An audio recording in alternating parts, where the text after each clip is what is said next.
Hello students, welcome to magnet brains. मैं हूं Priyanka Dudani and मैं आपको पढ़ाती हूं क्लास 11th एंड 12th का बिजनेस स्टडीज़। आज है बहुत ही स्पेशल डे। आज हम करने वाले हैं chapter number 7 formation of company का complete one shot revision.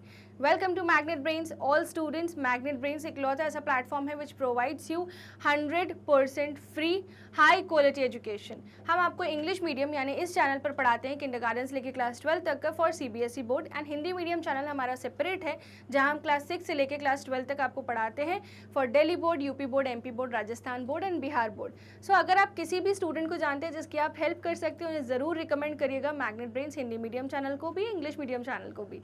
And students, इस वीडियो को अपने फ्रेंड्स के साथ शेयर करिए, वीडियो चैनल को सब्सक्राइब करिए, वीडियो को लाइक करिए। एंड आपको पता है हम आपको प्रोवाइड करते हैं फुल्ली ऑर्गेनाइज्ड कंप्लीट कोर्सेज, यानी आपके NCERT refreshers, concept, questions A to Z हम आपकी पूरी प्रिपरेशन करवाते हैं with revisions. And apart from that हम आपको प्रोवाइड करते हैं DPPs जिससे आपकी प्रिपरेशन इन्हांस होती है। हम आपको ई-नोट्स एंड ई-बुक्स भी प्रोवाइड करते हैं जिसकी लिंक आपको डिस्क्रिप्शन बॉक्स से मिल जाएगी। चलिए स्टार्ट करें आज का session, that is complete chapter revision of chapter number 7 formation of company. Start करेंगे चैप्टर ओवरव्यू से। चैप्टर ओवरव्यू की बात करें तो ये सारे टॉपिक्स हैं जो हम रिवाइज करेंगे। First is introduction, second is formation of company, third is promotion and functions of the promoter, promotion of company and the function of the promoter, ये फर्स्ट स्टेज होती है। सेकंड, डॉक्यूमेंट्स जो registrar को submit करने हैं। फिर उसके बाद हम पढ़ेंगे पोजीशन ऑफ द प्रमोटर्स, फिर हम पढ़ेंगे इनकॉर्पोरेशन, फिर हम पढ़ेंगे इनकॉर्पोरेशन का इफेक्ट क्या होता है, कैपिटल कैसे सब्सक्राइब होता है, MOA AOA में डिफरेंस क्या है, OPC का कॉन्सेप्ट क्या है, ये सारी चीज़ें अपन अच्छे से रिवाइज करेंगे। सो स्टूडेंट्स, कंपनी मैंने आपको बताया था कि जब भी हम कंपनीज़ के बारे में पढ़ते हैं तो हमें एक ही बात याद रखनी है कि कंपनीज़ जो है वो कंपनीज़ एक्ट 2013 में गवर्न होती हैं। क्या याद रखना है? कंपनीज़ एक्ट 2013 में कंपनीज़ गवर्न होती हैं।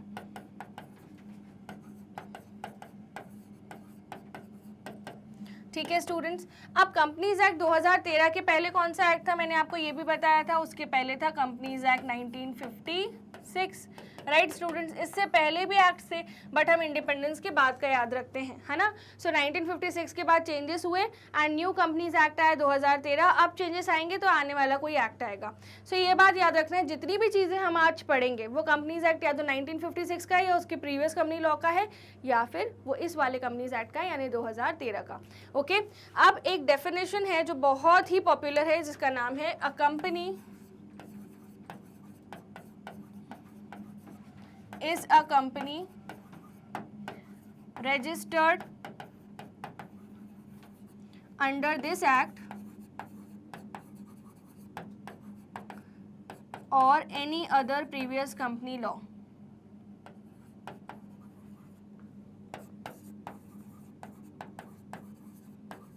बस ये थोड़ा सा स्लो जाएगा स्टूडेंट्स, इसके बाद हम फटाफट पूरे टॉपिक्स रिवाइज करेंगे।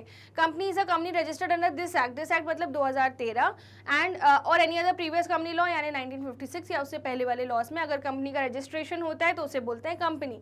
तो मैम कंपनी काय से पैदा होती है? कंपनी लॉ से पैदा होती है। वो लॉ क्या है? कंपनीज एक्ट, ठीक है। और कंपनी मरती भी कैसे है? कंपनी मरती है by the process of winding up, वो भी लॉ से ही होता है, ठीक है। किसी के आने जाने से कंपनी पे कोई फर्क नहीं पड़ता। ओके स्टूडेंट्स, ये कौन से सेक्शन में डिफाइंड था? Section 2 sub section 20 of companies act 2013, ठीक है। अब आगे बढ़ते हैं अपन with the further things. Modern day business को चाहिए होते हैं बहुत सारे पैसे। सोल प्रोप्राइटरशिप पार्टनरशिप से उतनी नीड सेटिस्फाई नहीं होती। ऑल्सो जैसे जैसे कंपटीशन बढ़ रहा है ना, फास्ट चेंजिंग टेक्नोलॉजिकल इन्वायरमेंट भी बढ़ रहा है, इसकी वजह से रिस्क भी बढ़ रही है, ठीक है। जिसकी वजह से company form of business organization बहुत ज़्यादा प्रिफर्ड ऑर्गेनाइजेशन है सारे बिजनेसेस फर्म्स के लिए, है ना। तो it is the most preferred organization. Apart from that ये मीडियम साइज और लार्ज साइज दोनों ऑर्गेनाइजेशंस को कैटर कर सकता है। इवन MSMEs भी खुल गई हैं आजकल स्टूडेंट्स, किसके लिए? हैंडलूम सेक्टर के लिए या फिर रूरल एरियाज़ के सेक्टर्स के लिए। और कुछ स्टेप्स हैं जो बिजनेस आइडिया जो है ओरिजिनेट होता है वहाँ से लेके कंपनी बनने तक, वो सारे स्टेप्स को बोलते हैं process of incorporation of the company. वो हम सब देखेंगे। So the steps which require time a business idea originates through a time a company is legally ready to commence business are refer to as stages in the formation of company. यानी company के idea आने से लेके, company खोलने के idea आने से लेके कंपनी बनने तक जितने भी स्टेप्स कैरी होते हैं, इन स्टेप्स को हम क्या बोलते हैं, stages in the formation of the company, ऐसा बोला जा रहा है, ठीक है। So those who are taking these steps and associated risk are promoting the company are called as promoters. जिसके मन में कंपनी खोलने का आइडिया आता है वो कौन होता है स्टूडेंट्स, बताओ कमेंट बॉक्स में, वो होता है प्रमोटर, राइट। यही मैंने आपको पढ़ाया था। अब स्टूडेंट्स आगे बढ़ते हैं, तो ये जो चैप्टर है इसमें हम डिटेल में सारी स्टेजेस पढ़ेंगे फॉर्मेशन ऑफ कंपनी की, यानी कि रिवाइज करेंगे एंड सारे स्टेप्स भी पढ़ेंगे और फेयर आइडिया मिल जाएगा आपको सारे कंसेप्ट्स का। और फ्यूचर में अगर कंपनी खोलना चाहो तो वो भी खोल सकते हो। फॉर्मेशन ऑफ कंपनी जो है एक कॉम्प्लेक्स एक्टिविटी है, यानी बहुत ही डिफिकल्ट होता है। कॉम्प्लेक्स एक्टिविटी मतलब क्या होता है स्टूडेंट्स, बहुत डिफिकल्ट होता है फॉर्मेशन ऑफ कंपनी, है ना। So involving completion of legal formalities and procedure, यहाँ लीगल फॉर्मेलिटीज भी कंप्लीट करनी पड़ती है और प्रोसीजर भी। तो 3 स्टेजेस होती हैं जैसा मैंने आपको मेन लेक्चर्स में पढ़ाया था, first promotion, second incorporation and third subscription of capital, ठीक है। तो प्रमोशन स्टेज से चालू होकर कंपनी बनने तक लेके सारी स्टेजेस को रिवाइज करेंगे। इसको लिख लो फटाफट एक छोटे से 1 लाइनर फॉर्मेट में, फिर आगे बढ़ते हैं। सो स्टूडेंट्स इसको लिख लिया आपने, चलिए आगे देखते हैं। फॉर्मेशन ऑफ कंपनी की 3 स्टेजेस हैं, promotion, incorporation and subscription of capital. Start होता है प्रमोशन से। It may however be noted that these stages are appropriate from the point of view of formation of any kind of company, चाहे वो private company हो चाहे वो public company हो, दोनों टाइप्स ऑफ कंपनी के लिए ये वाला जो फॉर्मेट है प्रमोशन, इनकॉर्पोरेशन, कैपिटल, सब्सक्रिप्शन, ये तीनों स्टेजेस सेम ही होंगी, ठीक है। So private company is against the public company is prohibited to raise funds from the public, है ना। तो प्राइवेट कंपनी जो है पब्लिक से शेयर, पब्लिक से पैसे नहीं बुलवा सकती, वो अपने नॉन मेंबर्स से ही पैसे रेज करते हैं। It does not need to issue a prospectus and complete the formality of minimum subscription. Prospectus क्या होता है, एडवर्टीजमेंट लेटर। तो पब्लिक कंपनी स्टूडेंट्स जब भी शेयर इशू करती है मार्केट में तो उन्हें क्या करना पड़ता है, प्रोस्पेक्टस इशू करना पड़ता है। वो एक एडवर्टीजमेंट लेटर होता है जिसको देख के पब्लिक जो है शेयर्स को खरीदती है, ठीक है। प्राइवेट कंपनी में ऐसा प्रोस्पेक्टस इशू करने की नीड नहीं है। और मिनिमम सब्सक्रिप्शन स्टेज जो 90% ऑफ द इशू सब्सक्राइब हो जाना चाहिए, वो वाली स्टेज फुलफिल करने की भी नीड नहीं है, है ना। मिनिमम सब्सक्रिप्शन स्टेज याद है कि नहीं है? मिनिमम सब्सक्रिप्शन स्टेज क्या बोलता है कि मान लो ऑथराइज्ड कैपिटल है कंपनी का 2 lakh shares at the rate of 100 each, ठीक है। 100 रुपीज फेस वैल्यू है। इस 2 लाख में से कंपनी ने बेचे हैं 1,50,000 shares at the rate of 100 each. So इस 1,50,000 का 90% ऑफ द शेयर्स बिक जाने चाहिए, ऐसा मिनिमम सब्सक्रिप्शन स्टेज बोलती है। सो ये जो मिनिमम सब्सक्रिप्शन स्टेज है किसको फुलफिल करनी है, पब्लिक कंपनी को फुलफिल करनी है। प्राइवेट कंपनी को ऐसा कोई रिस्ट्रिक्शन नहीं है कि 90% ऑफ द इशू सब्सक्राइब हो ही जाना चाहिए, right.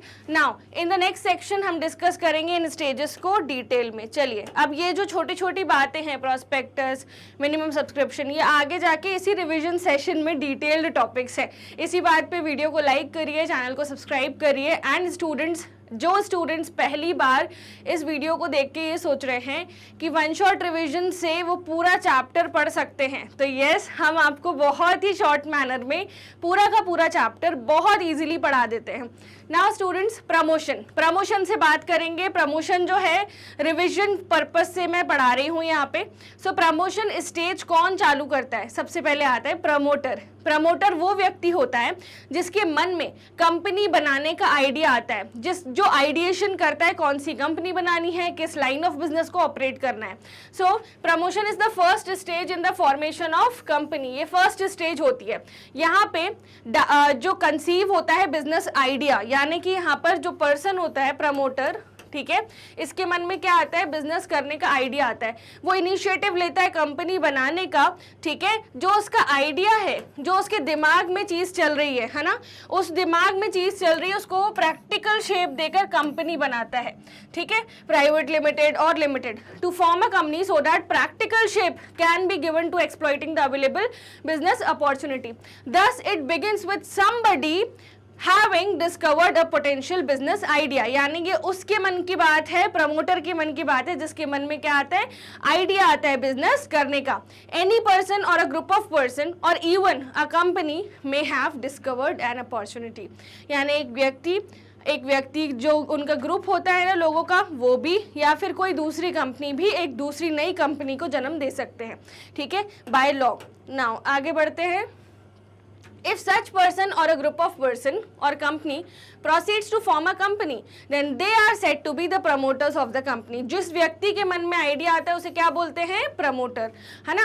So promoter is said to be one who undertakes to form a company with reference to given project and set it going, who takes necessary steps. Promoter वो व्यक्ति होता है जो company, जो idea उसके दिमाग में है, ठीक है, उसको प्रैक्टिकल शेप देता है, यानी डॉक्यूमेंटेशन, रजिस्ट्रेशन ऑफ कंपनी, सारी नेसेसरी फॉर्मेलिटीज यही व्यक्ति जो है पूरी करता है।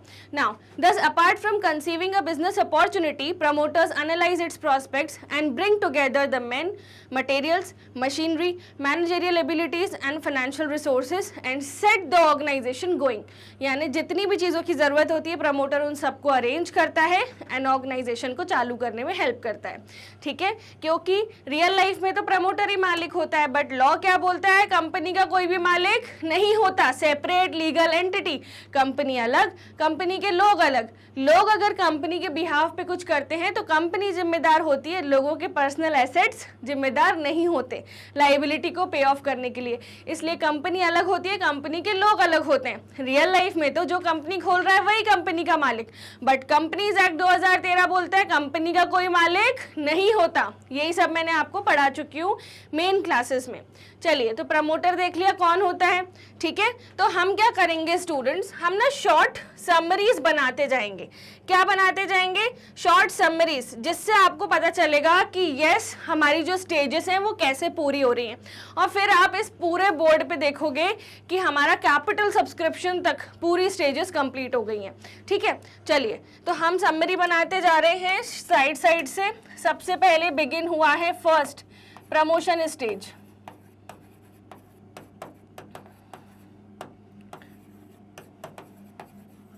प्रमोशन स्टेज में एक व्यक्ति होता है जिसको आता है idea to form a company, ठीक है। इस व्यक्ति का नाम क्या है? प्रमोटर। इसके मन में क्या आया students? Idea to form a company.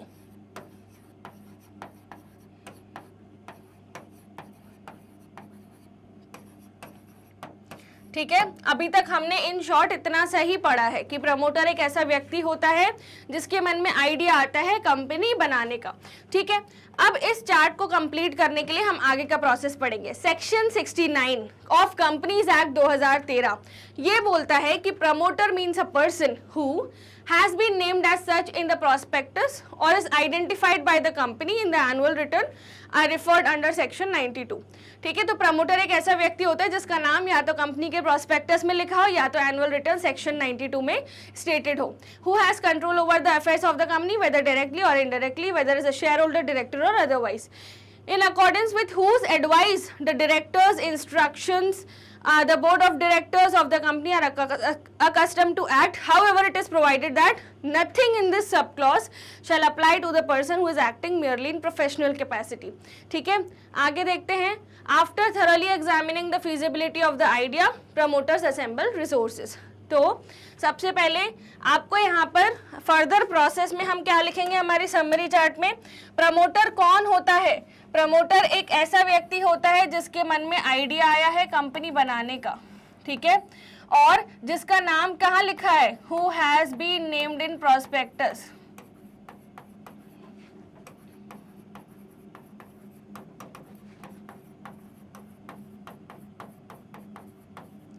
Of company और एनुअल रिटर्न सेक्शन 92, है ना बच्चों। एनुअल रिटर्न क्या होता है? कंपनी का पूरा साल भर का एक डॉक्यूमेंट होता है जिसमें कंपनी के फाइनेंशियल स्टेटमेंट्स, कंपनी के लोगों की डिटेल्स, कंपनी के डायरेक्टर्स के addresses, share holders, A to Z पूरी इंफॉर्मेशन लिखी होती है, ठीक है। तो प्रमोटर कौन होता है? जिसके मन में आइडिया आया है, जिसका नाम या तो प्रोस्पेक्टस में लिखा है या एनुअल रिटर्न में लिखा है। Who takes necessary steps to bring company into picture, है ना। तो नेक्स्ट पॉइंट हमने क्या पढ़ा था? यहाँ पर देखिए ध्यान से, हमने देखा था who has control over the affairs, ठीक है। तो प्रमोटर कौन होता है? Who has control over the affairs of the company।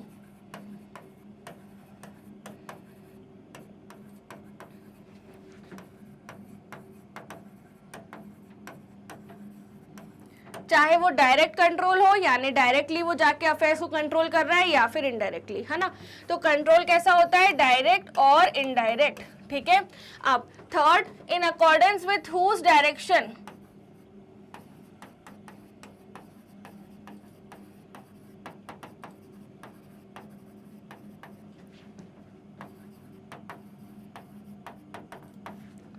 Board of directors are accustomed to act. Accustomed मतलब बोर्ड ऑफ डायरेक्टर को इसके हिसाब से चलना पड़ेगा, क्योंकि इसी ने बोर्ड ऑफ डायरेक्टर्स को हायर किया है कंपनी चलाने के लिए, ठीक है। तो ये सब कहाँ पे लिखा है स्टूडेंट्स, ये सब लिखा है सेक्शन 69 ऑफ कंपनीज एक्ट 2013, ठीक है। ये समरी चार्ट बना लोगे तो पूरा चैप्टर जो है आपका 2 पेजेस में क्लियर हो जाएगा, ठीक है।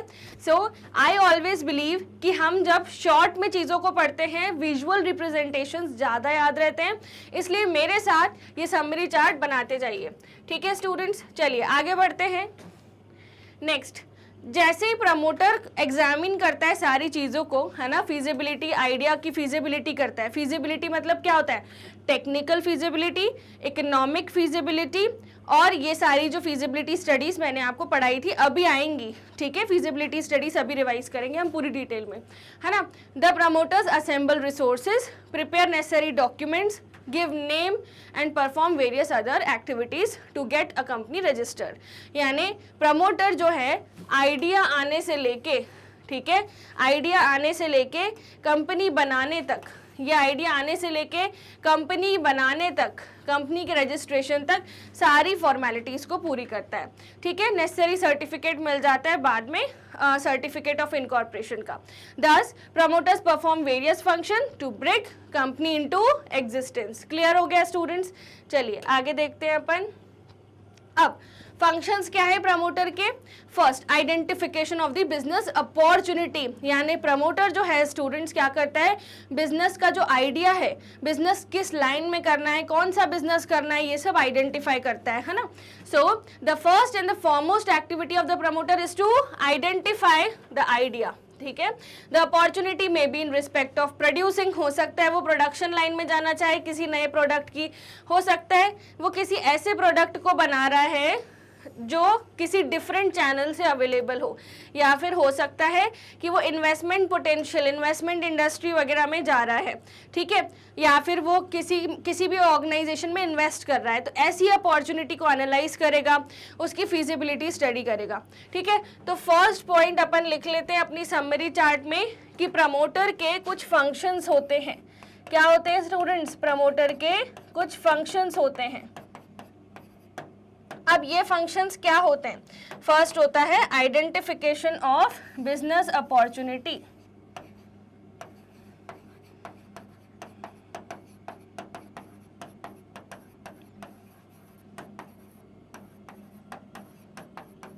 ठीक है, ये फर्स्ट फंक्शन होता है, ठीक है। अब आगे लिख लेते हैं अपन नेक्स्ट, फिजिबिलिटी स्टडीज। तो मैंने आपको बताया था फिजिबिलिटी स्टडीज प्रमोटर करता है, कौन कौन सी feasibility studies, technical, financial, economic, है ना स्टूडेंट्स। तो ये 3 फिजिबिलिटी स्टडीज होती हैं। फिजिबिलिटी स्टडीज क्या होता है, कोई आइडिया जो है वो फिजिबल है या नहीं। जैसे मान लो मैंने आपको बताया था मेन क्लासेस में, आपके मन में आइडिया आया इकोसिप्स का। इकोसिप्स क्या होता है, इकोसिप्स ऐसे कप बनाने की कंपनी है जो कि बायोडिग्रेडेबल कप बनाती है, ठीक है। अब इस कप को बनाने के लिए जो रॉ मटेरियल चाहिए वो हमें इंपोर्ट करना पड़ेगा, वो हमें क्या करना पड़ेगा, इंपोर्ट करना पड़ेगा, जिसकी वजह से इस डिस्पोजल कप की जो कॉस्ट है वो बहुत हाई आएगी। तो क्या ये फीजिबल है, no, it is not feasible. आप फाइनेंशियली भी फीजिबल नहीं है, as well as raw material को प्रोक्योर करने के लिए बहुत टाइम लग जाएगा, ठीक है। सो इकोसिप्स जो है हम नहीं लॉन्च कर पाएंगे because it is not feasible for that particular company, है ना। सो फिजिबिलिटी स्टडीज क्या होती है कि एक आइडिया को मेन प्रैक्टिकल प्रैक्टिकल शेप देना फीजिबल भी है या फिर एक्स्ट्रा कॉस्ट इनकर होगी, तो ये होती है feasibility studies. It may not be feasible और profitable to convert all ideas, है ना। जितनी भी बिजनेस अपॉर्चुनिटी एक पर्सन यानी प्रमोटर के दिमाग में आती है, जरूरी नहीं है कि सारी बिजनेस अपॉर्चुनिटी कन्वर्ट की जाए, केवल वही बिजनेस अपॉर्चुनिटी कन्वर्ट होंगी जो technical feasibility, economic feasibility as well as financial feasibility, technical, financial and economic, ये तीनों फीजिबिलिटी स्टडीज को पास कर जाएगी, ठीक है। So the promoters therefore, promoter क्या करते हैं, इन्वेस्टिगेशन, ठीक है, क्या करते हैं, इन्वेस्टिगेशन करते हैं सभी एस्पेक्ट्स को बिजनेस के, और फिर उसके बाद depending upon the nature of the project feasibility studies conduct करते हैं, ठीक है। स्पेशलिस्ट की हेल्प लेते हैं जैसे इंजीनियर्स, सीएस, जिसमें वो हेल्प करते हैं उनको कि ये पर्टिकुलर प्रोजेक्ट जो वो सोच रहे हैं बिजनेस में कन्वर्ट करने का, वो फीजिबल भी है या नहीं, वो चलेगा भी या नहीं। तो फीजिबिलिटी स्टडीज में सबसे पहली स्टडी होती है स्टूडेंट्स टेक्निकल फीजिबिलिटी, यानी समटाइम्स कभी कभी आइडिया जो है वो अच्छा तो होता है बट टेक्निकली पॉसिबल नहीं होता, क्योंकि जो रॉ मटेरियल है वो इजीली अवेलेबल नहीं होता, ठीक है। फॉर एग्जाम्पल हमारी जो अर्लियर स्टोरी थी, सपोज अवतार को एक पर्टिकुलर मेटल प्रोड्यूस करना है कार्बोरेटर के लिए, that metal is not produced in the country, वो हमारे इंडिया में बनता ही नहीं है, ठीक है। एंड हमारे दूसरे देशों के साथ पुअर पॉलिटिकल रिलेशंस है, तो वो इम्पोर्ट भी नहीं हो सकता, तो टेक्निकली पॉसिबल नहीं है उस रॉ मटेरियल को लेके आने के लिए एंड उस पर्टिकुलर क्वालिटी के कार्बोरेटर को बनाने के लिए, so project would be technically unfeasible. मैंने भी इकोसिप्स का एग्जांपल दिया था आपको। सो कई बार हमें टेक्निकल फीजिबिलिटी में मार्क मिल जाती है, यानी कि हम उसको प्रोजेक्ट को कंटिन्यू नहीं कर सकते। इसमें हो सकता है हमें हेल्प लेनी पड़े कुछ अच्छे मैन्युफैक्चरर्स की जिनको प्रायर नॉलेज हो, ठीक है। Now financial feasibility, financial feasibility क्या होता है, every business activities requires funds, so promoters have to estimate the fund requirement for identified business opportunity. Promoters को क्या करना पड़ता है, कितने पैसे लगेंगे बिजनेस आइडिया में, वो सब एनालाइज करना पड़ता है, ठीक है। If the required outlay for the project is so large that it cannot be easily arranged within the available means, project has to be given up, ठीक है। सो अगर ऐसा कोई आइडिया है जिसमें बहुत सारे पैसे लगने और वो पैसे हैं ही नहीं, तो आप इतना ज़्यादा लोन तो नहीं ले सकते, आउटसाइड क्रेडिट भी नहीं ले सकते, क्योंकि बिजनेस आप स्टार्ट ही कर रहे हो, तो आपको वो आइडिया गिव अप करना पड़ेगा। For example developing township is very lucrative, है ना। टाउनशिप बनाना, एक सोसाइटी बनाना बहुत ही अच्छा लगता है, but it may turn out that the required funds in several crores rupees which cannot be arranged by a floating company, ठीक है, by the promoters. The idea may be absorbed because of lack of financial feasibility. Financial feasibility मतलब हो सकता है कि पैसे कम हो और आइडिया जो आपने सोचा है उसमें पैसे ज़्यादा लग रहे हों, ठीक है, सिंपल सी बात है। Now last, economic feasibility. Economic feasibility क्या होता है स्टूडेंट्स, समटाइम्स ऐसा होता है कि कोई प्रोजेक्ट टेक्निकली तो वायबल है, फाइनेंशियली भी फीजिबल है, बट उससे प्रॉफिट हो या नहीं हो हमें नहीं पता। बिजनेस चालू कर रहे हैं, प्रॉफिट एनालाइज ही नहीं किया, तो वो बिजनेस नहीं चालू करना चाहिए, ठीक है। In such cases as well as the idea may have to be abandoned, हमें आइडिया को क्या करना पड़ेगा, छोड़ना पड़ेगा, right. So promoters usually take up the help of experts, conduct these studies. It may be noted that these experts do not become promoter just because they are assisting the promoters in these studies, है ना। तो CA, CS इन सबको अपन को लगाना पड़ता है और ये पता करवाना पड़ता है कि ये जो आइडिया हम सोच रहे हैं ये कितना प्रॉफिट जनरेट करके देगा, है ना। यूजुअली CAs ये काम करते हैं, ठीक है। Only when investigation through up positive results promoters may decide to actually launch the company, ठीक है। तो ये मैंने आपको रिवाइज करवा दिया पूरा। चलिए मैं अपनी समरी चार्ट पे वापस आती हूँ। अब सेकंड क्या था, फीजिबिलिटी स्टडीज।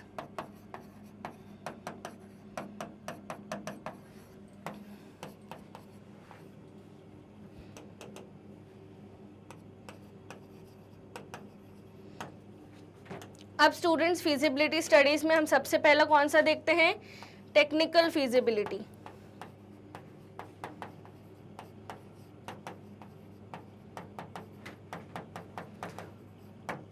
टेक्निकल फिजिबिलिटी किसके अराउंड होती है कि मान लो हम जो भी हमारा बिजनेस आइडिया है उसके लिए क्या क्या चीज़ें लगेंगी, यानी रिसोर्सेस की अवेलेबिलिटी चेक करते हैं। अगर रिसोर्सेस को इंपोर्ट करना पड़ रहा है तो मतलब वो आइडिया फीजिबल नहीं है। और इंपोर्ट कर रहे हैं और पॉलिटिकल रिलेशन खराब है जिस देश से हमें इंपोर्ट करना है, तो इंपोर्ट पॉसिबल ही नहीं है, तो वो क्या है, टेक्निकली फीजिबल नहीं है ऑप्शन। ठीक है, टेक्निकल फीजिबिलिटी मतलब रिसोर्सेस इकट्ठा करना, क्या इकट्ठा करना, रिसोर्सेस। नेक्स्ट मैंने आपको क्या पढ़ाया था, नेक्स्ट था students financial feasibility.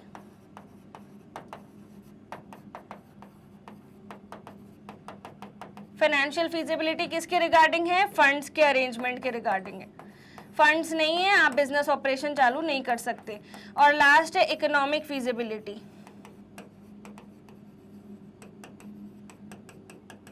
Economic feasibility किस रिगार्डिंग है स्टूडेंट्स, ये है प्रॉफिट होगा या नहीं जो बिजनेस आप सोच रहे हो। ठीक है, यहाँ पे आपको थोड़े टाइम के लिए एस्ट्रोलॉजर बनना पड़ेगा। ठीक है, जो सीए है उसको एस्ट्रोलॉजर नहीं, based on facts, based on logics, है ना, जो कॉमर्स के लॉजिक्स हैं, ठीक है, वो वाला काम करना पड़ेगा, तभी हम ये पता कर पाएंगे कि प्रोजेक्ट इकोनॉमिकली फीजिबल है या नहीं है।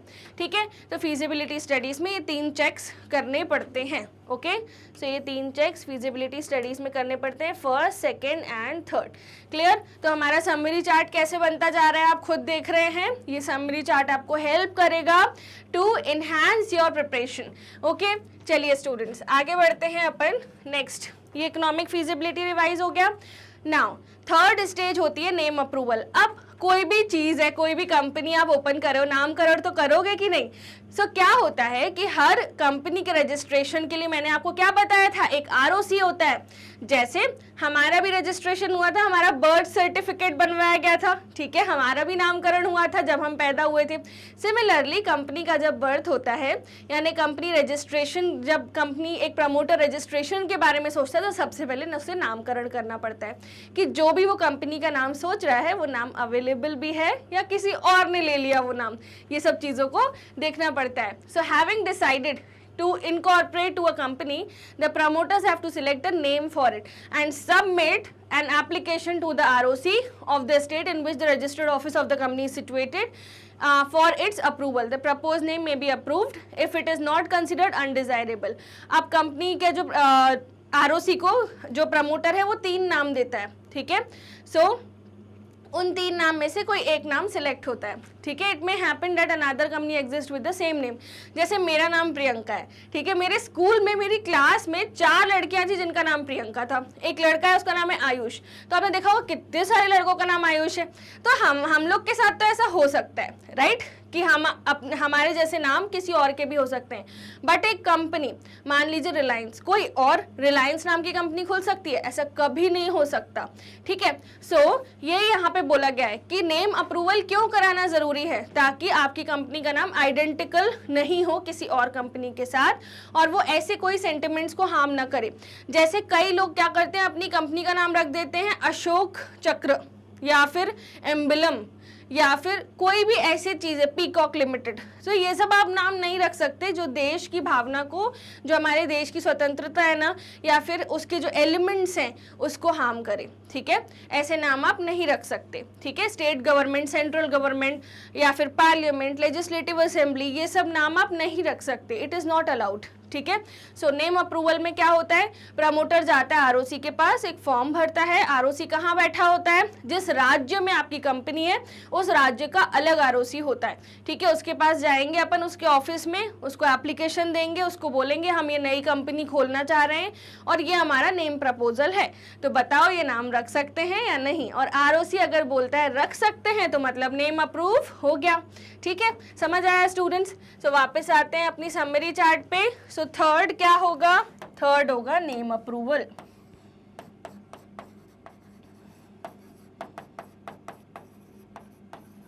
अब नेम अप्रूवल में मैंने आपको क्या पढ़ाया स्टूडेंट्स, नेम अप्रूवल में जो प्रमोटर होता है वो जाता है आरओसी के पास।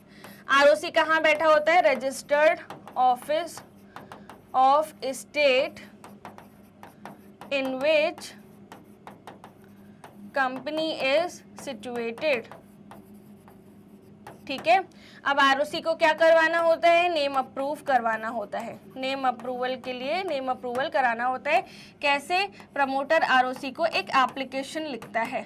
एप्लीकेशन लिखता है, ठीक है, विथ फीस वगैरह, और आरओसी को अगर सही लगता है तो वो नेम अप्रूव कर देता है।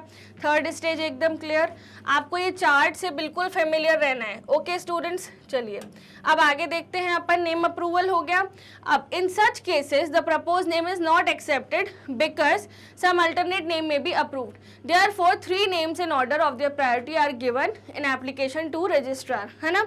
सो जैसे मान लो कि नामकरण के दौरान आप, जो मैं हूँ प्रमोटर, मैंने दिया x limited, but x limited available नहीं था। फिर मैं सेकंड नंबर पे लिखूंगी अच्छा एक्स लिमिटेड अवेलेबल नहीं है, डबल एक्स लिमिटेड, ठीक है, वो भी अवेलेबल नहीं है, ट्रिपल एक्स लिमिटेड। ऐसे 3 नाम आपको देने पड़ते हैं प्रायोरिटी में। सो अगर रजिस्ट्रार को ऐसा लगता है कोई नाम अवेलेबल नहीं है तो बाकी 2 नाम में से एक आपको सिलेक्ट करके दे देगा, ठीक है। तो कितने नाम देने पड़ते हैं? 3, ठीक है। तो इस वर्ड से याद रखना कि 3 नाम देने पड़ते हैं। ओके, चलिए अब आगे देखते हैं स्टूडेंट्स, आगे क्या बात है। Fixing up the signatories to the memorandum of association. अब कंपनी के 2 मुख्य डॉक्यूमेंट्स होते हैं, first MOA, memorandum of association, यानी कॉन्स्टिट्यूशन ऑफ द कंपनी का एक डॉक्यूमेंट, यानी कंपनी क्या करेगी, कैसे करेगी, वो सारी चीजें कहाँ लिखी हैं? एमओए में, ठीक है। So fixing up the signatories to the MOA. MOA क्या होता है? मेन डॉक्यूमेंट होता है कंपनी का। कंपनी बिना एमओए के तो बन ही नहीं सकती। So promoters have to decide about members who will be signing the memorandum of association of the proposed company. Usually the people signing the memorandum are also the first directors of the company. Their return consent to act as director and take up qualification of shares in the company is necessary, है ना। तो MOA को कौन sign करेगा वो देखना पड़ेगा। सो हमारा थर्ड स्टेप क्या हो गया? Fourth step, sorry, fixing up the signatories to the MOA.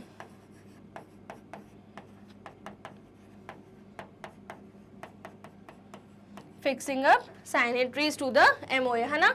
और जो साइनेटरीज ही होते हैं वो क्या बन जाते हैं? फर्स्ट डायरेक्टर्स बन जाते हैं, ठीक है। जो सबसे पहले एमओए को डॉक्यूमेंट को साइन करते हैं वो कौन होते हैं स्टूडेंट्स? वही क्या होते हैं? First director. फर्स्ट डायरेक्टर बन जाते हैं। क्लियर? नाउ आगे देखते हैं, अपॉइंटमेंट ऑफ प्रोफेशनल्स। अब कोई भी कंपनी जो है बिना बैंकर के, बिना सीए के तो चल नहीं सकती, ठीक है। सो मर्केंटाइल बैंकर्स को अपॉइंट करना पड़ता है। मर्केंटाइल बैंकर्स कौन होते हैं? ऐसे बैंकर्स जो बिजनेस का, जिनको आइडिया हो। किसका आइडिया हो स्टूडेंट्स? बिजनेस करने का, है ना, या बिजनेसेस को मैनेज करने का, ठीक है। ऑडिटर्स, ऑडिटर्स कौन होते हैं? सीए, है ना, चार्टेड अकाउंटेंसी ऑडिटर्स होते हैं, ठीक है। Are appointed by the promoters to assist them in the preparation of necessary documents and which are required to be registered with the company. The names and addresses of the shareholders, number of shares allotted are submitted to the ROC in a statement called return on allotment. ठीक है। So ये जो persons हैं, ठीक है, जब साइनेटरीज fix हो गए, एमओए को कौन साइन करेगा? वही बन जाते हैं फर्स्ट डायरेक्टर्स, है ना स्टूडेंट्स। सो अब नेक्स्ट क्या होता है? नेक्स्ट अपन अपॉइंट करते हैं कुछ लोगों को। Appointment of banker, CA etcetera. ये क्यों अपॉइंट कर रहे हैं? ताकि ये नेसेसरी फॉर्मेलिटीज को, कंपनी के फॉर्मेशन की फॉर्मेलिटीज को पूरा करने में हेल्प करे, ठीक है। क्लियर हो गया ये?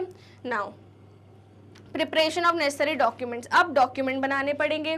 कौन कौन से? MOA, AOA, return on allotment, ये सारे डॉक्यूमेंट बनाने पड़ेंगे जो हमको आरओसी के पास सबमिट करना है। उसके बाद ही कंपनी का रजिस्ट्रेशन होगा, ठीक है। सो नेक्स्ट स्टेप क्या है? प्रिपरेशन ऑफ डॉक्यूमेंट्स, ठीक है। यहाँ पे लिख देती हूँ मैं preparation of documents, prepare documents, ठीक है। तो यहाँ पर डॉक्यूमेंट्स प्रिपेयर करना होगा, ठीक है। So promoters take such steps to prepare certain legal documents which have to be submitted under the law to the ROC for getting the company registered. ये डॉक्यूमेंट्स कौन कौन से होते हैं? MOA, AOA and consent of the directors, ठीक है। तो ये डॉक्यूमेंट्स प्रमोटर बनवाता है, ठीक है, सीएसीएस की निगरानी में, बैंकर्स की निगरानी में, और उसके बाद ही वो आरओसी को सबमिट किए जाते हैं ताकि रजिस्ट्रेशन सही से हो, ठीक है। सो अब ये फर्स्ट डॉक्यूमेंट है स्टूडेंट्स, एमओए, ठीक है। एमओए के क्लॉजेस होते हैं, name clause, object clause, liability clause, है ना, कैपिटल क्लॉज। फिर साइनेटरीज फिक्स होते हैं। उसके बाद बनता है एओए, ठीक है। एओए के कुछ चीज़ें होती हैं, आर्टिकल्स ऑफ एसोसिएशन हो गया, आर्टिकल्स ऑफ एसोसिएशन के बाद होता है consent of propose directors, agreement, statutory declaration, receipt of payment fee and फिर उसके बाद पोजीशन ऑफ प्रमोटर्स है। ठीक है, सो मतलब कि अगर आप ध्यान दें तो प्रमोशन स्टेज जो है अपनी डॉक्यूमेंट्स प्रिपेयर करने पे एंड हो जाती है। ठीक है, सो यहाँ पर मैंने आपको अभी तक क्या क्या पढ़ा है ध्यान दो। शुरू किया था अपन ने प्रमोशन स्टेज से जब कंपनी बन रही थी, है ना। फिर एक व्यक्ति था प्रमोटर, जिसके मन में क्या आया, कंपनी बनाने का आइडिया। प्रमोटर कौन होता है, जिसके मन में आइडिया आता है, जिसका नाम प्रोस्पेक्टस में लिखा हो या फिर एनुअल रिटर्न में लिखा हो। फिर उसके बाद जिसका पूरे अफेयर्स पे कंट्रोल हो डायरेक्टली और indirectly, in accordance with whose direction board of directors काम करते हैं। और उसके साथ साथ मैंने आपको क्या पढ़ाया था कि प्रमोटर के कुछ फंक्शंस हैं। फर्स्ट फंक्शन है identification of business opportunity, second function है फीजिबिलिटी स्टडीज, जिसमें हम technical, financial and economic feasibility तीनों चीजें करते हैं। फिर है नेम अप्रूवल, फिक्सिंग साइनेटरीज, फिर approval appointment of bankers, CS etcetera and preparation of documents. ठीक है, तो यहाँ पर ये जो कहानी है प्रमोशन स्टेज की एंड होती है। अब मैं आपको पढ़ाने जा रही हूँ कि जो अपने डॉक्यूमेंट्स हैं वो कौन कौन से हैं, तो हम उसको यहाँ पे समरी फॉर्म में लिखेंगे। आई होप आपको ये रिवीजन क्लास बहुत अच्छी लग रही है। फटाफट वीडियो को लाइक करो और अभी तक मैंने जितना भी पढ़ाया उसको एक बार गो थ्रू करो इस पर्टिकुलर चार्ट से।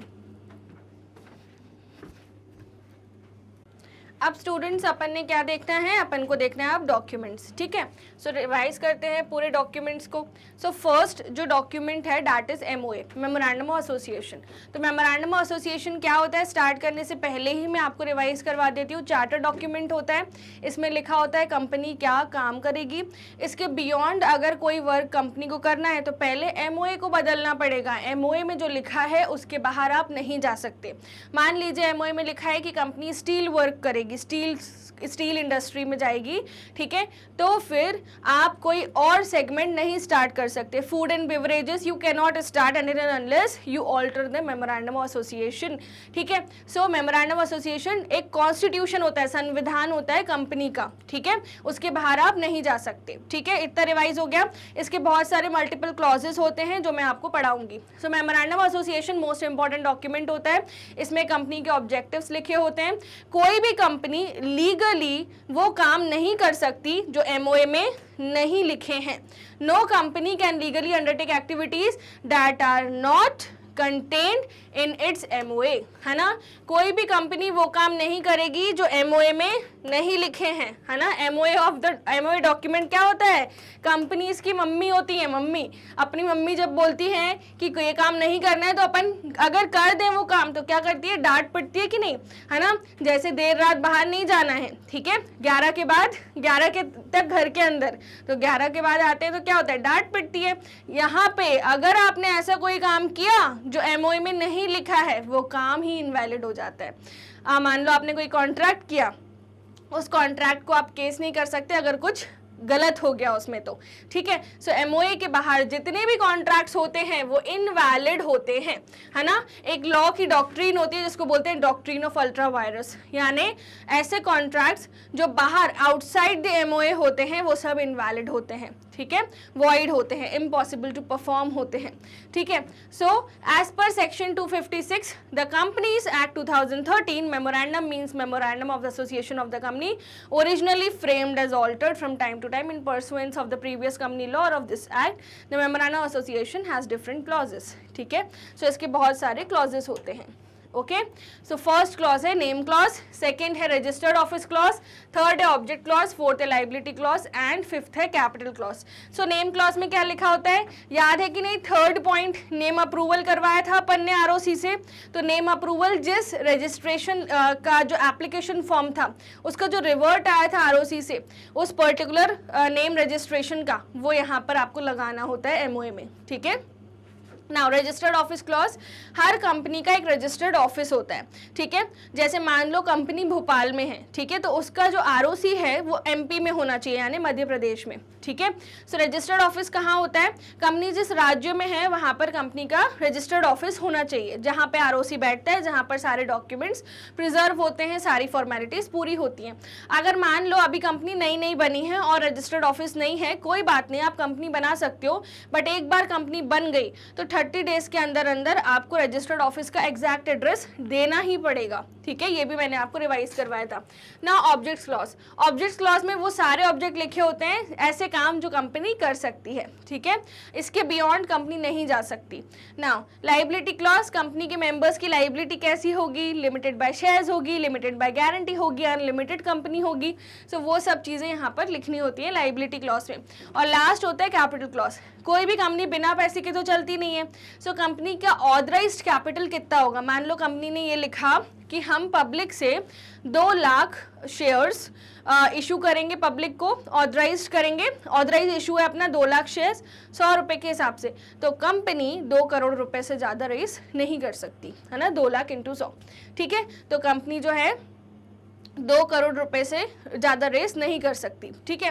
सो कैपिटल क्लॉज में वो पैसा लिखा होता है जो कंपनी रेस करेगी पब्लिक से, ठीक है। तो ये सारे क्लॉजेस होते हैं, name, registered office, object, liability, capital. फिर से बोलो, name, registered office, object, liability, capital, 5 clauses होते हैं, ठीक है।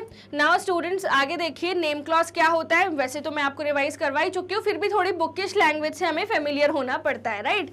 So the clause which contains the name of the company with which the company will be known, which has already been approved by the ROC.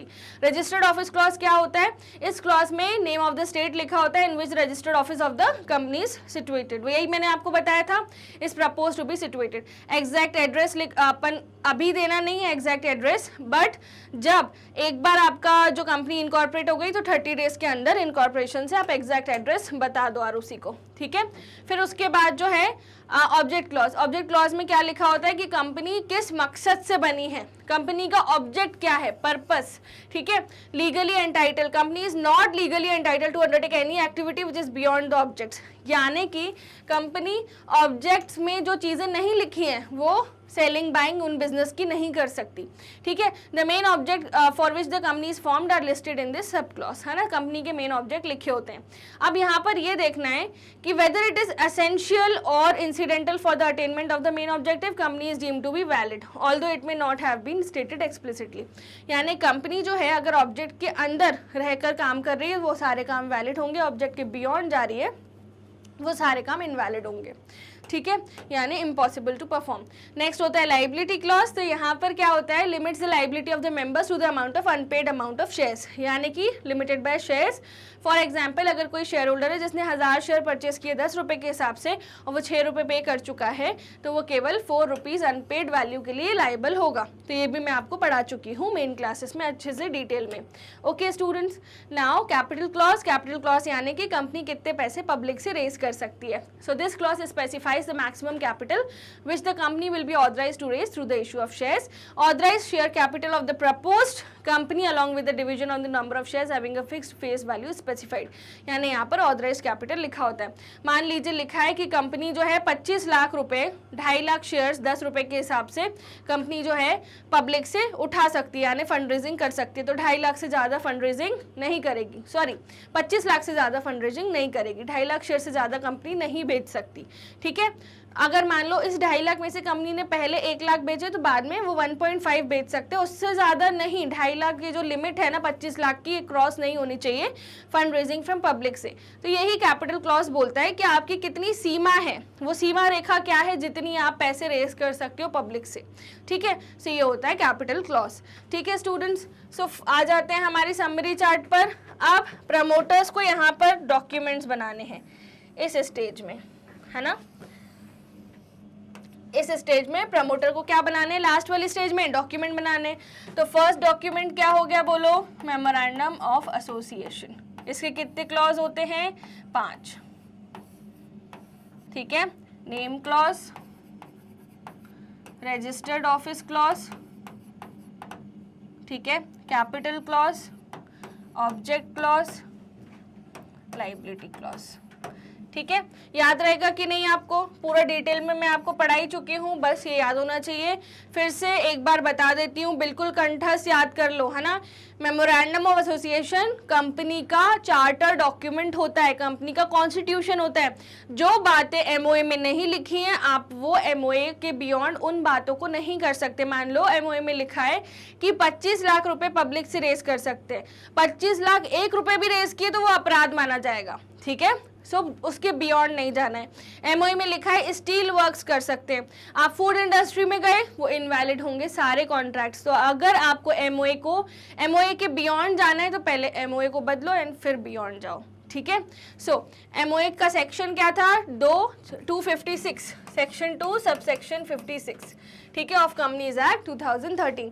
Name clause में वो जो name approval हुआ था उसका लेटर लगेगा यहाँ पे। रजिस्टर्ड ऑफिस क्लॉज में कहाँ होता है रजिस्टर्ड ऑफिस, बताओ मेरे को कमेंट बॉक्स में। रजिस्टर्ड ऑफिस होता है उस राज्य में जहाँ पर कंपनी सिचुएटेड है, ठीक है। फिर उसके बाद कैपिटल क्लॉज, कैपिटल क्लॉज में क्या होता है, कितना अमाउंट ऑफ कैपिटल कंपनी जो है पब्लिक से रेज कर सकती है वो लिखना होता है, जिसको हम क्या बोलते हैं, ऑथराइज्ड कैपिटल, ठीक है। फिर क्या होता है ऑब्जेक्ट क्लॉज, यानी कंपनी क्या क्या काम करेगी उसके बियॉन्ड कंपनी नहीं जा सकती। और फिर क्या होता है लाइबिलिटी क्लॉज, यानी कंपनी के जो अनपेड वैल्यू तक की शेयर होल्डर लाइबल होता है।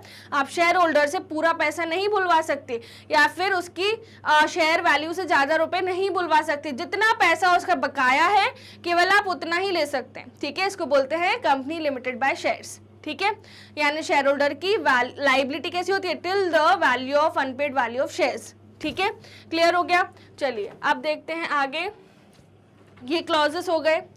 Now signatories to the MOA state their intention to be associated with the company and give their undertaking to subscribe to the shares mentioned against their names.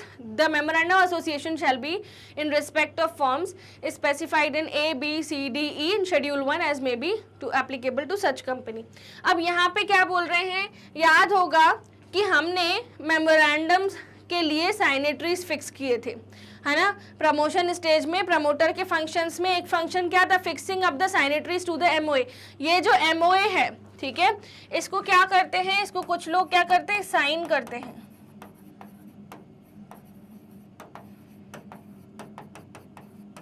ठीक है।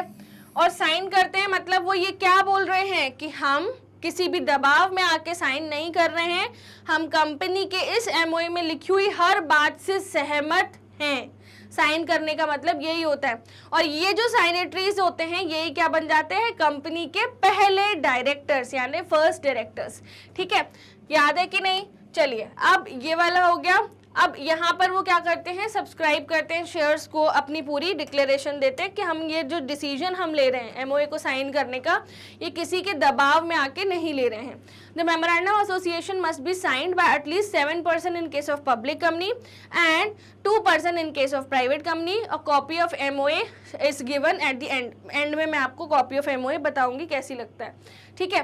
Now next है articles of association। इसके पहले हम हमारी summary chart में लिख देते हैं, साइनेटरीज में अगर पब्लिक कंपनी है तो मिनिमम 7 साइनेटरीज होने चाहिए, अगर प्राइवेट कंपनी है तो मिनिमम 2 साइनेटरीज होने चाहिए, मिनिमम 2, ओके।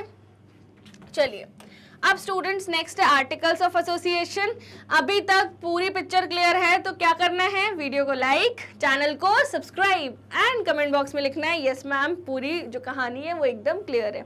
चलिए आगे देखते हैं articles of association. Articles of association क्या होते हैं, एमओए बोलता है कंपनी क्या करेगी, आर्टिकल्स बोलते हैं कंपनी कैसे करेगी, यानी आर्टिकल्स ऑफ एसोसिएशन में रूल्स एंड रेगुलेशंस लिखे होते हैं। So articles of association are the rules regarding internal management of the company, ठीक है। ये जो रूल्स हैं ये एमओए से सब्सिडरी हैं, ठीक है। Hence should not be contradict और exceed anything stated in MOA. जो भी आर्टिकल्स में नियम कानून लिखे हैं वो एमओए के बियॉन्ड नहीं जाने चाहिए।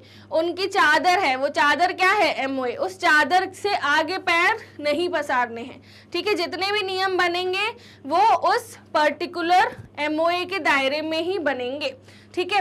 Now according to section 25 of companies act, articles means articles of association as originally framed and altered from time to time in pursuance of this law और any other previous company law. यानी articles क्या होते हैं, rules and regulations होते हैं, ठीक है। Now articles क्या बनाना, आर्टिकल्स मैंडेटरी है, नो, आर्टिकल्स बनाना मैंडेटरी नहीं है। आप टेबल एफ भी अडॉप्ट कर सकते हो। टेबल एफ क्या होता है, रूल्स एंड रेगुलेशंस का एक चिट्ठा होता है जो ऑलरेडी कंपनीज एक्ट में बना के रख दिया गया है। जिस कंपनी को आर्टिकल नहीं बनाने आप टेबल एफ को अपना लो, ठीक है, सिंपल सी बात है। So articles shall be in respective forms in table F GHIJ in schedule 1। तो एमओए के फॉर्म्स कौन से होते हैं, A B C D E, ठीक है, ये किसके फॉर्म्स हैं? एमओए के। अब इसके बाद जितने भी फॉर्म्स होते हैं वो किसके होते हैं? आर्टिकल्स के, एफ जी एच आई जे, ठीक है, ये किसके फॉर्म्स हैं? एओए के, ठीक है। सो याद रहेगा ए से ई तक कौन है? एमओए, और एफ से जे तक किसके फॉर्म्स हैं? एओए के। बट ये आपके सिलेबस में डिटेल में नहीं पूछा जाता कि फॉर्म के अंदर क्या लिखा है, बस आपको नाम पता होना चाहिए, right students. So however the companies are free to make their own articles, company अपने हिसाब से अपने नियम कानून बना सकती है, कोई भी उन्हें इस बारे में रोक नहीं सकता। Contrary to the clauses of F G H I J that in case articles of association shall be adopted by the company shall apply. मान लो अगर एओए नहीं बनाना, टेबल एफ को अडॉप्ट कर लो, कोई दिक्कत की बात नहीं है ना, बट एमओए तो बनाना अनिवार्य है। ओके, नाउ थर्ड डॉक्यूमेंट है consent of the propose directors. इसको स्टार्ट करने से पहले वापस आते हैं अपनी समरी चार्ट पे। तो थर्ड डॉक्यूमेंट क्या है? एओए, सेक्शन 2 सब सेक्शन 5, है ना। एओए मतलब आर्टिकल्स ऑफ एसोसिएशन। इसमें क्या लिखे होते हैं? कंपनी के रूल्स लिखे होते हैं इंटरनल मैनेजमेंट के लिए, इंटरनल मैनेजमेंट के लिए। क्लियर हो गए डॉक्यूमेंट्स? चलिए अब आगे देखते हैं students. Next, consent of the propose directors. जो डायरेक्टर कंपनी ने जो डायरेक्टर प्रमोटर ने सोचा है कंपनी के डायरेक्टर्स बनेंगे, उनकी कंसेंट लगती है। कंसेंट को हिंदी में अपन क्या बोलते हैं? सहमति, ठीक है। So apart from the memorandum and articles of association, हर एक डायरेक्टर की रिटर्न कंसेंट लगती है कि वो डायरेक्टर बनने के लिए रेडी है, ठीक है, confirming that they agree to act in that capacity and undertake to buy and pay for the qualification of shares, है ना। डायरेक्टर बनने के लिए वो रेडी हैं और वो ये डिसीजन वॉलंटरीली ले रहे हैं, यानी किसी के दबाव में आके ये डिसीजन नहीं ले रहे हैं। तो हमारा नेक्स्ट डॉक्यूमेंट क्या होता है? कंसेंट ऑफ प्रपोज डायरेक्टर्स, ठीक है स्टूडेंट्स। चलिए अब आगे देखते हैं नेक्स्ट डॉक्यूमेंट क्या है? अग्रीमेंट। अग्रीमेंट किस किस के बीच में होता है? कंपनी और उसके डायरेक्टर्स और अपॉइंटेड पर्सनल्स के बीच। So agreement in which company proposes to enter in contract with individual for appointment as a managing director, whole time director और अ मैनेजर। अब ये डॉक्यूमेंट होता है जो हमको आरओसी को सबमिट करना होता है। अगर कंपनी कोई होल टाइम डायरेक्टर, मैनेजर या मैनेजिंग डायरेक्टर अपॉइंट कर रही है, ठीक है, तो उनके साथ एग्रीमेंट करना होता है। Agreement copy of managing director, whole time director और मैनेजर, इनको आप अपॉइंट कर रहे हो तो आपको उनसे एग्रीमेंट करना होता है और उस एग्रीमेंट की कॉपी आरओसी को देनी पड़ती है। ओके, चलिए आगे देखते हैं स्टूडेंट्स। Statutory declaration. तो स्टैट्यूटरी डिक्लेरेशन कौन करता है? स्टैट्यूटरी डिक्लेरेशन एक सीए करता है, कॉस्ट अकाउंटेंट, चार्टर्ड अकाउंटेंट, ठीक है, कंपनी सेक्रेटरी इन प्रैक्टिस, ठीक है, या फिर एक वकील। ये लोग ये डिक्लेयर करते हैं कि ये जो एमओए बनाया था पहले, एमओए के अंदर जो ये 5 क्लॉजेस हैं, फिर एओए बनाया था, फिर डायरेक्टर्स की कंसेंट लगी थी, ठीक है, उसके बाद हमने क्या किया था? एग्रीमेंट किया था मैनेजर वगैरह के साथ। तो ये CA, CS, advocate, cost accountant ये डिक्लेयर करते हैं कि यहाँ पर जितनी भी चीजें लिखी गई हैं वो सब सही हैं, ठीक है। सो स्टैट्यूटरी डिक्लेरेशन, स्टैट्यूटरी का मतलब होता है अनिवार्य, मैंडेटरी, ठीक है। So declaration stating that all the legal requirements pertaining to the registration have been complied with, ठीक है, and is to be submitted to the ROC with the above mentioned document for getting the company registered under the law, ठीक है। ये सारी जो declaration है submit करनी पड़ेगी। डिक्लेरेशन किससे साइन कराते हैं अपन? CA, cost accountant, CS, advocate etcetera, है ना। सो ये लोग डिक्लेयर करते हैं कि कंपनी कोई भी धांधली नहीं कर रही है। Statutory declaration by CA, practising CS और एडवोकेट, ठीक है स्टूडेंट्स। चलिए अब आगे देखते हैं अपन। स्टैट्यूटरी डिक्लेरेशन हो चुका है। Now receipt of the payment फी। कोई भी आप फॉर्म भरोगे फीस तो भरनी पड़ेगी, ठीक है, तो आपको फीस देनी पड़ेगी रजिस्ट्रेशन की, ठीक है। सो लास्ट क्या हो गया? Receipt of fees. एक बार मैं स्क्रीन से बाहर जा रही हूँ, ध्यान से पूरे अभी तक जो भी मैंने पढ़ाया है इस पूरी स्क्रीन को अच्छे से देखो, ठीक है स्टूडेंट्स। अब आप देखोगे हमने स्टार्ट किया था कहाँ, एकदम सीढ़ी नंबर 1 प्रमोशन स्टेज से। अब अभी भी हमने कंप्लीट नहीं की। सीढ़ी नंबर 2 क्या थी, फंक्शंस परफॉर्म करना, है ना। अब हमारे डॉक्यूमेंट हो चुके हैं रेडी, अब हमको फाइलिंग करनी है डायरेक्ट, ठीक है।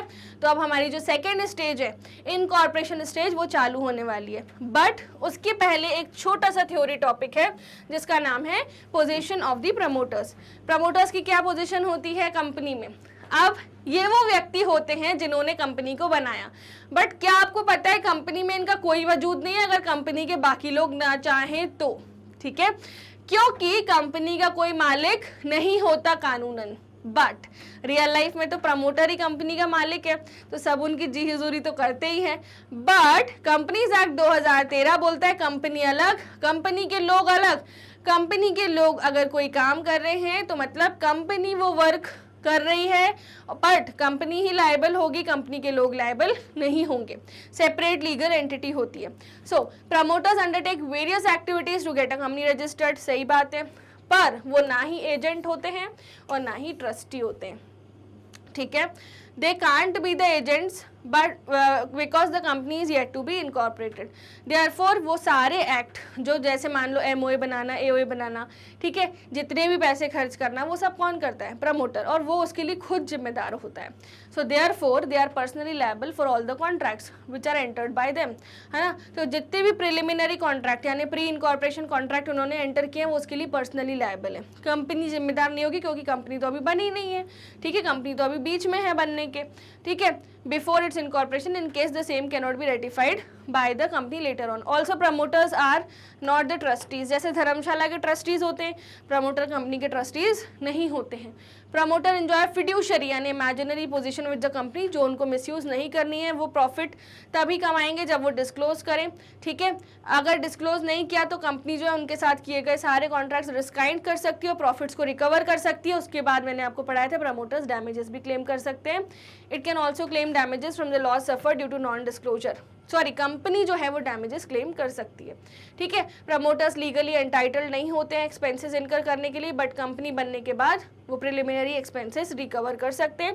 Company may also remunerate the promoters for their efforts by paying a lump sum amount और commission on the purchase price of the property और थ्रू देम और द शेयर्स सोल्ड, ठीक है।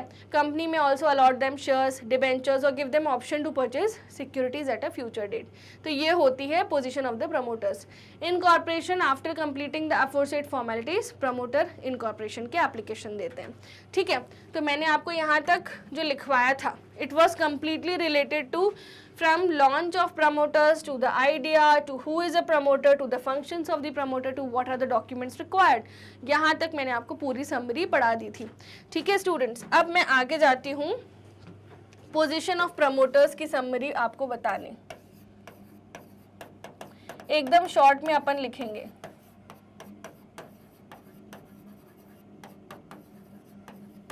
ठीक है, प्रमोटर्स की जो पोजीशन होती है वो इमेजिनरी होती है, फिड्यूशरी,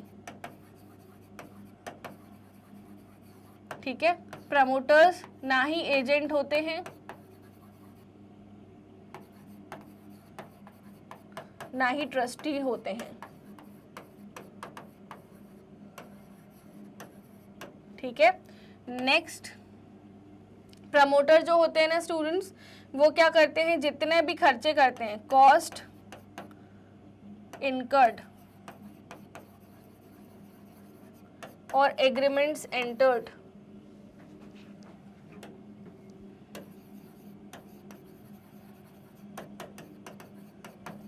उसके लिए वो पर्सनली लायबल होते हैं,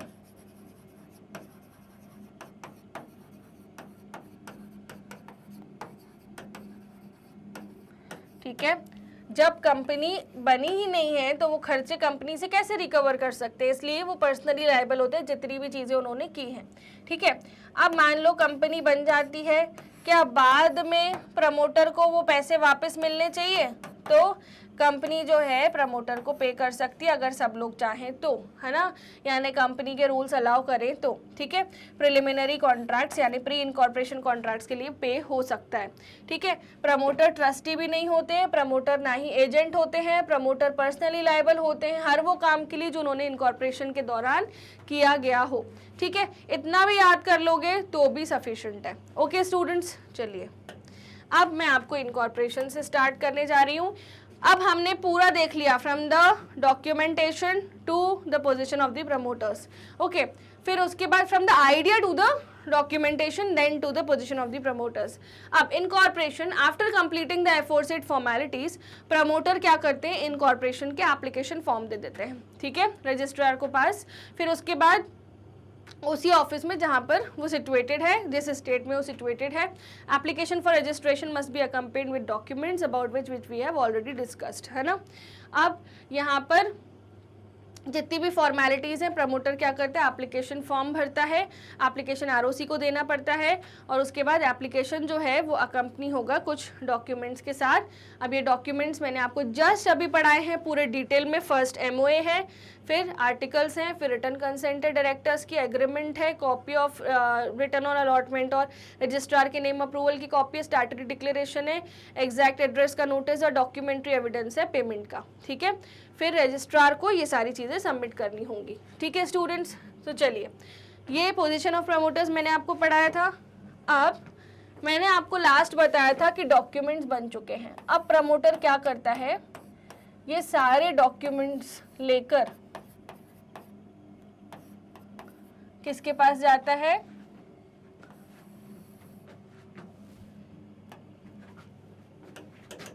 एक सेकेंड इसको अच्छे से लिख देते हैं स्टूडेंट्स थोड़ा। प्रमोटर क्या करता है, कंपनी बनाने के लिए ये सारे जो डॉक्यूमेंट्स हैं इसको लेके आरओसी के पास जाता है, ठीक है, इसको लेके आरओसी के पास जाता है। अब कौन कौन से डॉक्यूमेंट्स वो लेके जाता है, ठीक है, 8 डॉक्यूमेंट लेके जाता है स्टूडेंट्स टोटल, है ना। तो ये मैं आपको डिटेल में पढ़ा चुकी हूँ, 8 डॉक्यूमेंट्स, ठीक है, 8 डॉक्यूमेंट्स वो लेके जाता है। अब ये 8 डॉक्यूमेंट्स कौन कौन से हैं, पहला हो गया अपना एमओए, ठीक है, सेकंड हो गया स्टूडेंट्स अपना एओए, आर्टिकल्स ऑफ एसोसिएशन, ठीक है। उसके बाद थर्ड क्या हो गया, कंसेंट ऑफ डायरेक्टर्स, फिर नेम अप्रूवल का जो लेटर था वो,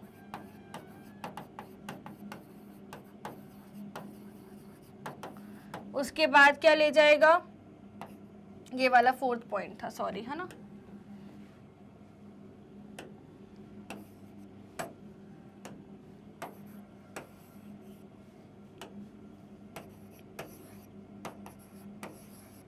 फिफ्थ हो जाएगा अपना, ये देखिए यहाँ पर अपन ने देखा स्टैट्यूटरी डिक्लेरेशन, फिर ठीक है एग्रीमेंट, स्टैट्यूटरी डिक्लेरेशन, और फिर उसके बाद नोटिस अबाउट एग्जैक्ट एड्रेस और डॉक्यूमेंट्री एविडेंस ऑफ दी फी, है ना। सो यहाँ पर आएगा एग्रीमेंट की कॉपी, जो होल टाइम डायरेक्टर वगैरह के साथ एग्रीमेंट किया था ना, एग्रीमेंट कॉपी, ठीक है। 6 आ जाएगा कि अपन को स्टैट्यूटरी डिक्लेरेशन देना है, CACS कॉस्ट अकाउंटेड एडवोकेट वाला, ठीक है, कि सारे डॉक्यूमेंट सही हैं। फिर अपन को देना है हमारी कंपनी के रजिस्टर्ड ऑफिस का एग्जैक्ट एड्रेस।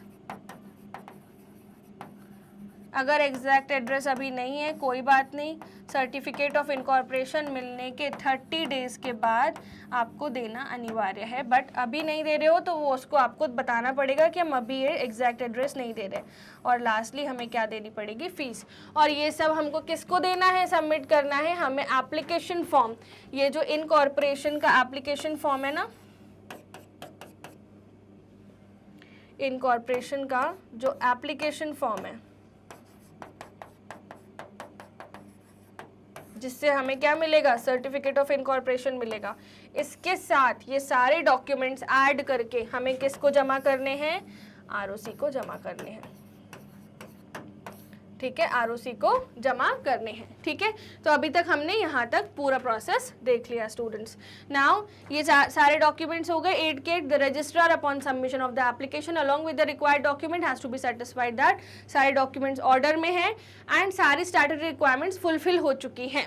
तो फिर वो क्या करेगा, इन्वेस्टिगेशन करेगा, ऑथेंटिसिटी है यानी डॉक्यूमेंट्स की, वो सब करेगा। जब रजिस्ट्रार एकदम सेटिस्फाइड है about the completion of the formalities, certificate of incorporation is issued, है ना, COI इशू कर देगा। अब कंपनी जो है उसका जन्म हो चुका है। ठीक है, नाउ का company is officially incorporated.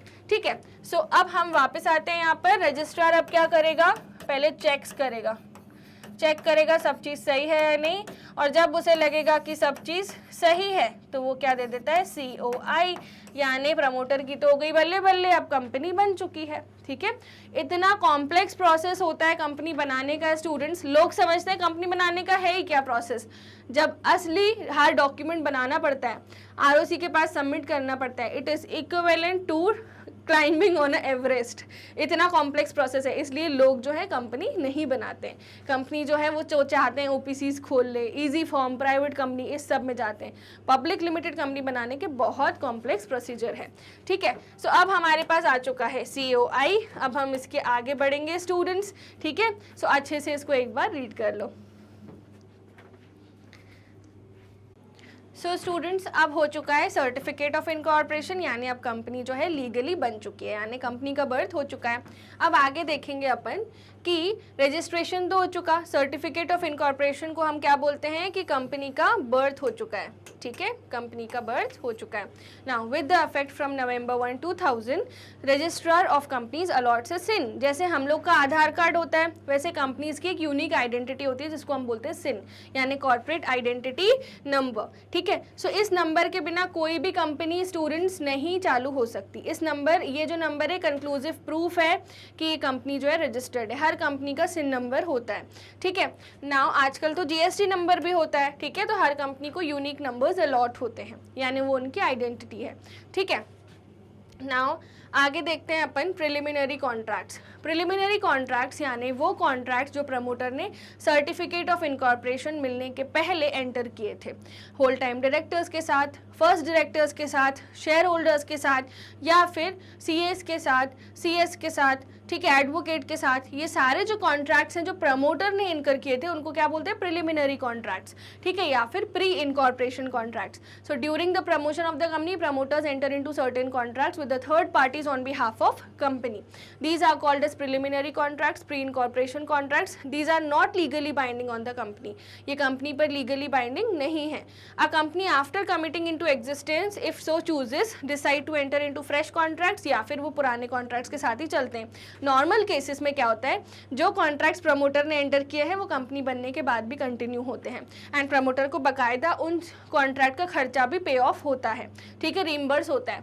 So note that it can not ratify a preliminary contract. Company can not be forced, company के ऊपर ऐसे फोर्स नहीं है कि उनको प्रमोटर द्वारा किए हुए कॉन्ट्रैक्ट सब मानने पड़ेंगे। कंपनी चाहे तो सारे कॉन्ट्रैक्ट कैंसिल भी कर सकती है, बट नॉर्मली जनरल लाइफ में क्या होता है कि प्रमोटर ही वो व्यक्ति होता है जो करता धरता है। ठीक है, रियल लाइफ में तो वैसे तो कंपनी का कोई मालिक नहीं है, बट प्रमोटर जो है वो रेटिफाई नहीं कराए वो कंपनी पे डिपेंड करता है। ठीक है, now promoter however remain personally liable for third parties if the contracts do not continue after the incorporation, है ना। Now a company is legally born on the date printed on COI। Company का birth हो जाता है जो date certificate of incorporation पे लिखी है। मान लीजिए कंपनी को ROC ने सर्टिफिकेट ऑफ इनकॉर्पोरेशन दिया 12 जुलाई को। ठीक है, और कंपनी के जो इनकॉर्पोरेशन का सर्टिफिकेट था उस पर डेट लिखी है 10 जुलाई, तो कंपनी कब बनी, क्या माना जाएगा, 10 जुलाई। जो डेट सर्टिफिकेट ऑफ इनकॉर्पोरेशन पे प्रिंटेड होती है वही डेट माना जाता है। अब उसी दिन से वो लीगल एंटिटी बन जाती है जिसका परपेचुअल सक्सेशन होता है, यानी मेंबर्स में कम मेंबर्स में go, but company go on forever. किसी के आने जाने से कंपनी पे कोई फर्क नहीं पड़ता। कंपनी पैदा लॉ से होती है, मरती भी लॉ से ही है। ठीक है, it becomes entitled to enter into valid contracts. COI एक कंक्लूसिव एविडेंस होता है कि कंपनी अब पिक्चर में आ चुकी है। ओके, तो ये भी अपन ने रिवाइज कर लिया। अब इमेजिन करिए What would happen to an unsuspecting party with the company enters into contract if it is later found out that the incorporation of company was improper and hence invalid? अगर मान लो कि company को COI मिल चुका है और COI मिलने के बाद पता चल रहा है कि एक आध डॉक्यूमेंट कंसेंट हो गया या फिर एग्रीमेंट हो गया, ये एग्रीमेंट जो है, एक आध जो डॉक्यूमेंट है ये खराब निकला, ठीक है, फॉर्ज निकला, जाली निकला, ठीक है, अब क्या होगा? क्या ये सर्टिफिकेट ऑफ इनकॉर्पोरेशन इनवैलिड हो गया? नेवर, सर्टिफिकेट ऑफ इनकॉर्पोरेशन कभी इनवैलिड नहीं होता। Therefore legal situation is that once a COI has been issued, company has become a legal business irrespective of any flaw. चाहे आपके अंदर के डॉक्यूमेंट्स जाली हो, दिक्कत वाले हो, एक बार COI मिल चुका मतलब पत्थर की लकीर, अब कंपनी लॉ से ही बंद होगी, प्रोसेस ऑफ लॉ से ही बंद होगी, कंपनीज एक्ट 2013 के वाइंडिंग अप प्रोसेस के अंतर्गत, ठीक है। बट एक बार अगर COI मिल चुका है तो आप COI को नहीं बदल सकते। सर्टिफिकेट ऑफ इनकॉर्पोरेशन इज दस conclusive evidence that legal existence of the company, है ना। आप COI में अगर कोई डॉक्यूमेंट मान लो उस वक्त नहीं पकड़ में आया, बाद में पकड़ में आया कि वो जाली डॉक्यूमेंट था, कुछ नहीं कर सकते आप, ठीक है। Some interesting example showing the impact of conclusiveness of COI। अब कुछ एग्जाम्पल्स मैंने आपको पढ़ाए थे उसको रिवाइज करते हैं। एक एग्जाम्पल नंबर 1, ठीक है, document for registration were filed on 6 जनवरी, है ना। जितने भी रजिस्ट्रेशन के डॉक्यूमेंट्स थे वो 6 जनवरी को फाइल किए गए ROC के पास। सर्टिफिकेट ऑफ इनकॉर्पोरेशन इशू हुआ 8 जनवरी को, बट डेट जो थी सर्टिफिकेट पर वो 6 जनवरी थी। अब बताओ कंपनी कौन से दिन से पिक्चर में आ चुकी है? 6 जनवरी से, ठीक है। It was decided that company was in existence and the contract sign on 6 January were valid, ठीक है। 8 जनवरी नहीं, जो डेट प्रिंटेड होती है COI पे उसी डेट से माना जाता है। Next, a person forced signatures of others into MOA जब साइन हो रहा था, जो साइनेटरीज फिक्स हुए थे, उस वक्त एक किसी व्यक्ति ने क्या किया? जाली सिग्नेचर कर दिए, ठीक है।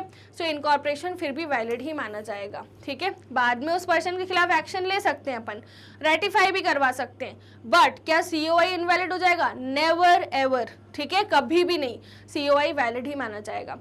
Thus, whatever will be the deficiency in the formalities, COI once issued is a conclusive evidence for the existence of the company. Company जो है रजिस्टर्ड होती है इलीगल ऑब्जेक्ट से, the birth of the company cannot be questioned. अगर object illegal हो चुका है, ROC ने उसे रजिस्टर कर दिया है, आप ये नहीं बोल सकते कि कंपनी का जन्म ही गलत हुआ है, ठीक है, COI ही गलत है। नेवर, COI कभी गलत नहीं होता, ठीक है। सो COI बेसिकली ऐसी चीज़ होती है जो अडिग होती है, यानी अगर एक बार इशू हो गया तो पत्थर की लकीर, आप उसे क्वेश्चन नहीं कर सकते कि वो गलत तरीके से रजिस्टर हुआ है, ठीक है। अगर अंदर के डॉक्यूमेंट्स हैं तो बाद में उनके खिलाफ एक्शंस ले सकते हो या फिर कंपनी बंद कर सकते हो, बट उसके अलावा कोई ऑप्शन नहीं होता, आप COI को क्वेश्चन नहीं कर सकते। तो रेमेडी क्या अवेलेबल है ऐसे केस में? अगर अंदर के डॉक्यूमेंट्स जाली होंगे या किसी ने फेक सिग्नेचर किए होंगे डॉक्यूमेंट्स बनाते वक्त, या CA ने गलत डिक्लेरेशन दी होगी, so only remedy available is to wind it up. सिर्फ रेमेडी क्या अवेलेबल है? कंपनी को बंद करो, नहीं कंपनी फिर से खोल लो, ठीक है, फिर से पूरी पंचायत करो, ठीक है। So, because COI is so crucial, registrar has to go very carefully before issuing it. Both public and private companies को require होता है कि उनको certificate of commencement of business लेना है 180 days के अंदर, है ना। Once the certificate for commencement is issued, now the company can start their business operation. जैसे ही COI मिल जाता है उसके बाद एक सर्टिफिकेट होता है जिसको बोलते हैं certificate of commencement of business. अब ऐसा हो गया है, अब रियल लाइफ में ऐसा हो गया कि certificate of commencement of business जो है वो कमेंसमेंट ऑफ बिजनेस जो कमेंसमेंट ऑफ बिजनेस जो है ये अब मैंडेटरी नहीं है for private companies. Private companies जो है इनकॉर्पोरेशन के बाद, इनकॉर्पोरेशन मिल गया, आप अपने बिजनेस चालू कर सकते हो। पब्लिक कंपनीज को थोड़ा सा वेट करना पड़ता है, कमेंसमेंट ऑफ बिजनेस का सर्टिफिकेट लाना पड़ता है 180 दिन के अंदर, फिर वो अपने बिजनेस ऑपरेशन चालू कर सकती हैं, ठीक है। तो ये पूरी गाथा थी अपनी COI की। नाउ फिर आता है डायरेक्टर आइडेंटिफिकेशन नंबर। स्टूडेंट्स, हर इंडिविजुअल जो डायरेक्टर बनना जा रहा है कंपनी का, उसको एक दिन अलॉट होता है, जैसे अपना आधार कार्ड होता है, कंपनी का सिन होता है, डायरेक्टर का दिन होता है, ठीक है। Central government shall allot a director. Central government कैसे अलॉट करती है? डायरेक्टर MCA.gov.in वेबसाइट पर जाकर दिन का एप्लीकेशन फॉर्म भरता है, उसके बाद जो है सेंट्रल गवर्नमेंट एप्लीकेशन ऑफ डिन जो है उसको सैंक्शन करती है और डिन नंबर दे देती है, ठीक है, रिसिप्ट ऑफ द एप्लीकेशन से 1 मंथ के अंदर अंदर।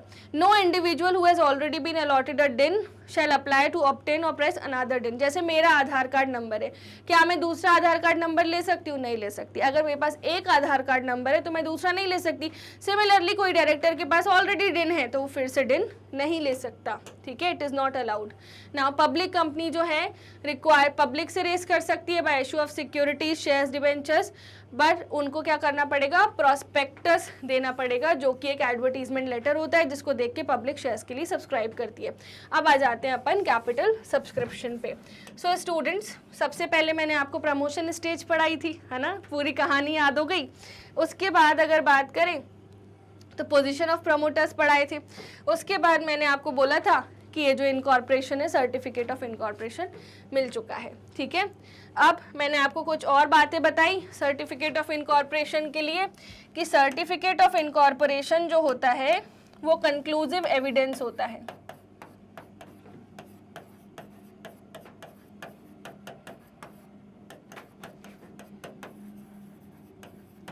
इस सर्टिफिकेट पर जो भी डेट लिखी होती है, इस सर्टिफिकेट पर जो भी डेट लिखी है उसी डेट से कंपनी बन चुकी है, कंपनी बाय लॉ कंपनी का बर्थ हो चुका है, ठीक है।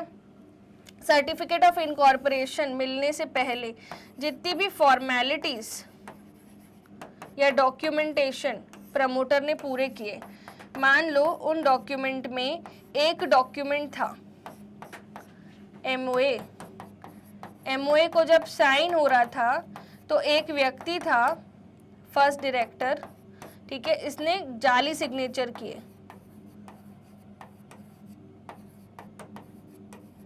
ठीक है, तो क्या ये इनवैलिड हो जाएगा? क्या ये इनवैलिड हो जाएगा? नो, ये इनवैलिड नहीं होगा, ठीक है। ये कंक्लूसिव एविडेंस होता है, हर केस में ये वैलिड ही माना जाता है, ठीक है। तो अब मान लो कि ये तो जाली सिग्नेचर था और सीओआई भी इनवैलिड नहीं हो रहा, तो अब उपाय क्या बचा है? उपाय एक ही बचा है कि कंपनी का वाइंडिंग अप करो। एक ही रेमेडी है, वाइंड अप। अगर आप कंपनी के बनने से खुश नहीं हो, आप ये नहीं बोल सकते कि सीओआई आरओसी ने गलत दिया है, ठीक है, क्योंकि आरओसी के पास जो डॉक्यूमेंट गए हैं वो आपके एंड से प्रिपेयर हुए थे।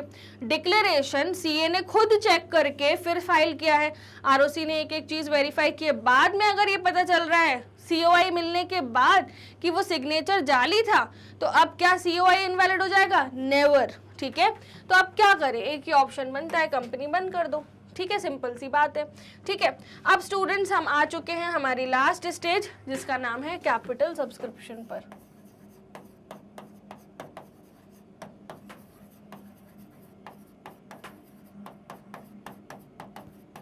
Capital subscription.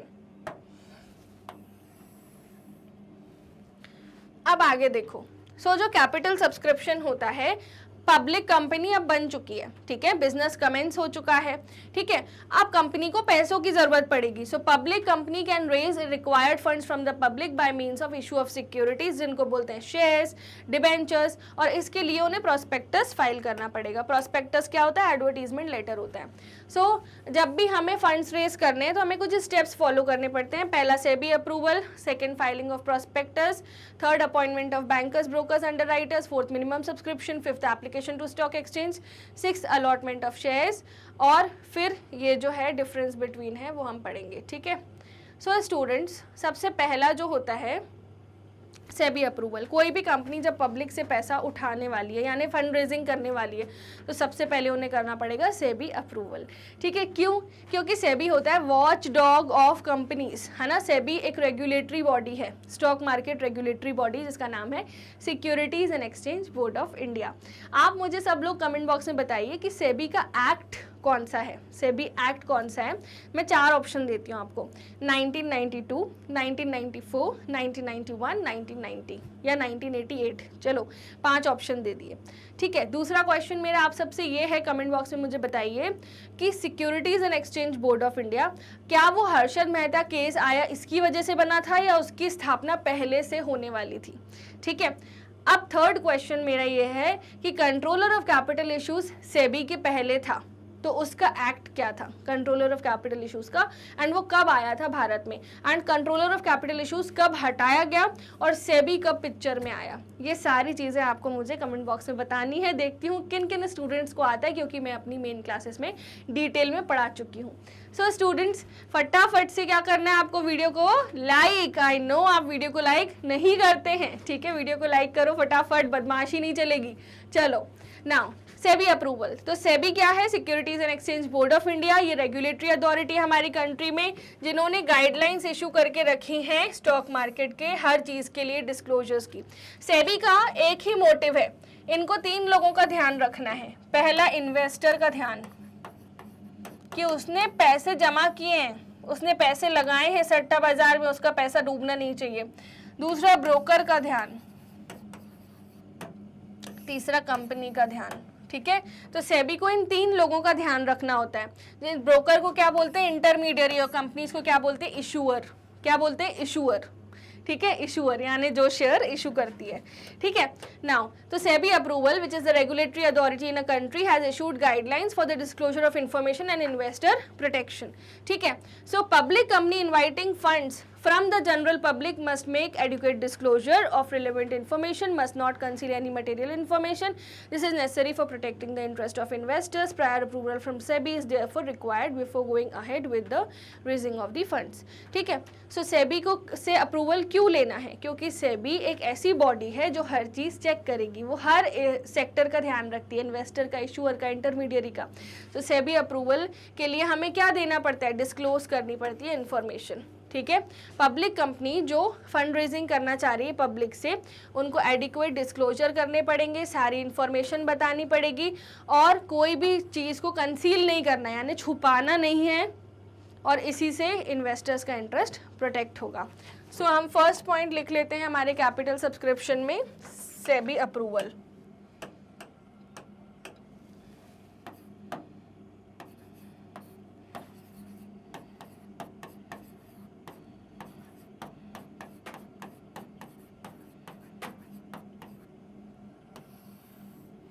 ठीक है, क्या है फर्स्ट पॉइंट, सेबी अप्रूवल। अब सेबी अप्रूवल में मैंने आपको क्या बातें पढ़ाई रिवीजन पर्पज से, मैंने आपको पढ़ाया कि सेबी का मतलब होता है securities and exchange board of India.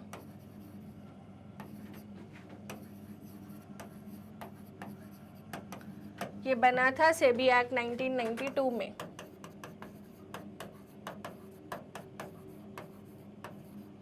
SEBI act 1992, SEBI को लाने की बातें 1988 से होने लगी थी। ठीक है, और 1947 से लेके 1988 तक कंट्रोलर ऑफ कैपिटल इश्यूज था, जो कि controller of capital issues act 1947 में बना था। ठीक है, और हर्षद मेहता स्कैम की वजह से सेबी नहीं आया था। सेबी को 3 लोगों का ध्यान रखना पड़ता है, इन्वेस्टर, इंटरमीडियरी यानी ब्रोकर, एंड इशूअर यानी कंपनी। 3 सेक्टर्स का ध्यान रखना होता है। अब सेबी का अप्रूवल क्यों लेना है, हमको सेबी का अप्रूवल क्यों लेना है, बिकॉज सेबी को हम अप्रूवल क्यों लेते हैं, क्योंकि हमें करने होते हैं एडिक्वेट डिस्क्लोजर्स। एडिक्वेट डिस्क्लोजर्स, क्योंकि सेबी अप्रूव करेगा तभी कंपनी जो है वो शेयर बेच सकती है। क्यों, अब आप देखिए कि why SEBI approval is required. ये भी मैंने आपको पढ़ाया था, थोड़ा सा इंपॉर्टेंट है इसलिए लिख के दोबारा से समझा रही हूँ स्टूडेंट्स। अब ये जो इन्वेस्टर है, ठीक है, ये कंपनीज में बहुत ही अपनी जो सेविंग्स हैं वो इन्वेस्ट करता है। ठीक है, तो इसका ये जो पैसा है ये हार्डवर्क का पैसा है। इसकी मेहनत का पैसा है, ठीक है। अब ये सेविंग्स कर रहा है कंपनी में एक इन्वेस्टर, अब इसकी सेविंग्स तो व्यर्थ नहीं जानी चाहिए, इसलिए सेबी क्या बोलता है, कंपनी से सेबी बोलता है कि सारे क्या करो, एडिक्वेट डिस्क्लोजर करो।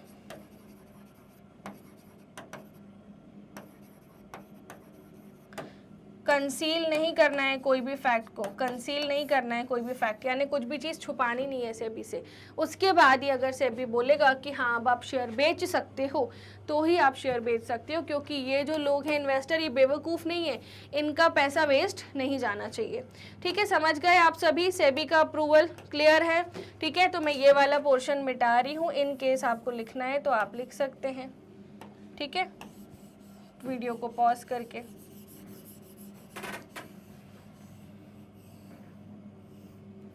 ठीक है स्टूडेंट्स, अब आते हैं अपन सेकंड पॉइंट पर।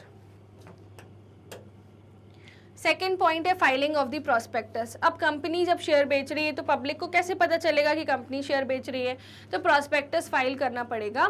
Prospectus is any document described or issued as prospectus including any notice, circular, advertisement, document inviting deposits from the public. In other words, it is an invitation to public to apply for the securities। यानी अब company को क्या issue करना है, prospectus. Second steps क्या है, capital subscription का, issue of prospectus.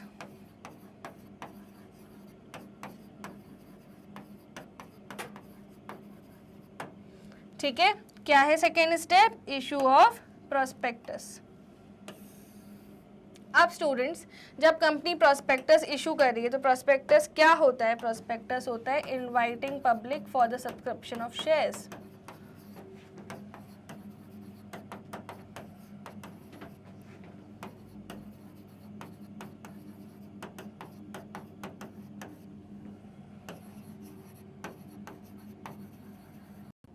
ठीक है students, so issue of prospectus हो चुका।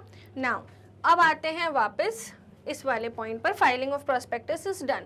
ना इन्वेस्टर जो है अपना माइंड मेकअप करते हैं कि अब उन्हें इन्वेस्ट करना है, एंड उसके बाद उस जो प्रोस्पेक्टस में इंफॉर्मेशन दी है उसको देखकर, उसको पढ़कर, समझकर, और फिर वो क्या करते हैं, सारी इन्फॉर्मेशन को अच्छे से स्टडी कर शेयर्स में इन्वेस्ट करते हैं by way of a demat account. ठीक है, अब appointment of brokers, bankers and underwriters. ठीक है, सो थर्ड पॉइंट आता है students, appointment of brokers, bankers and underwriters.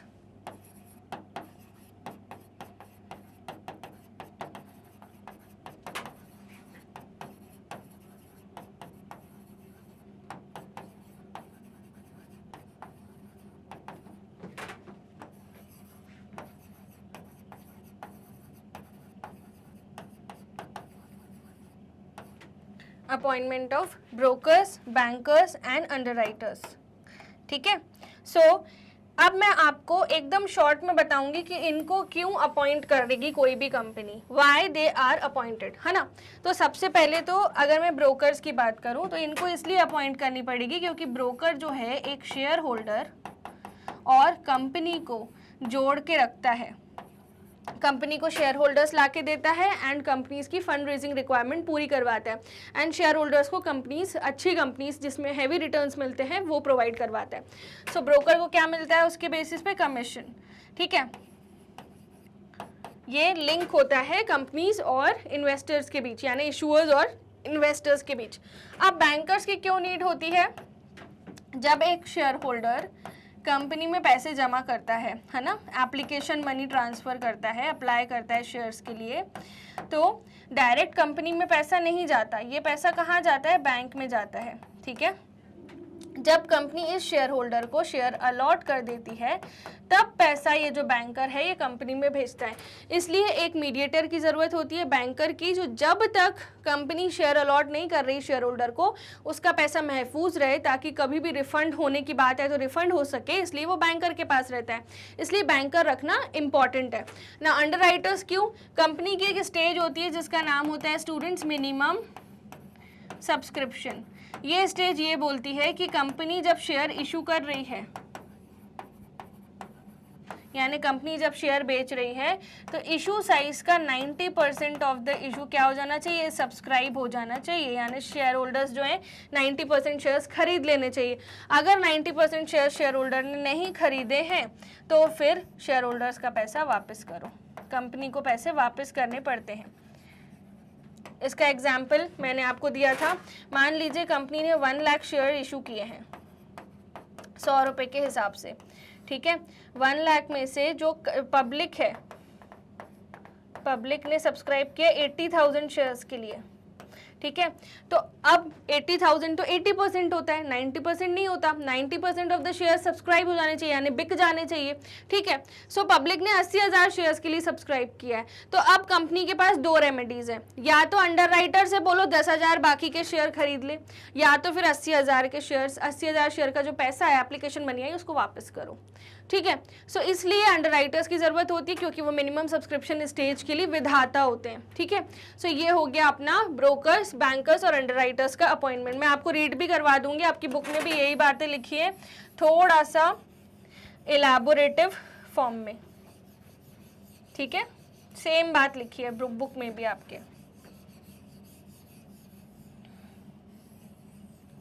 Okay students, चलिए, so let's come back to your NCERT.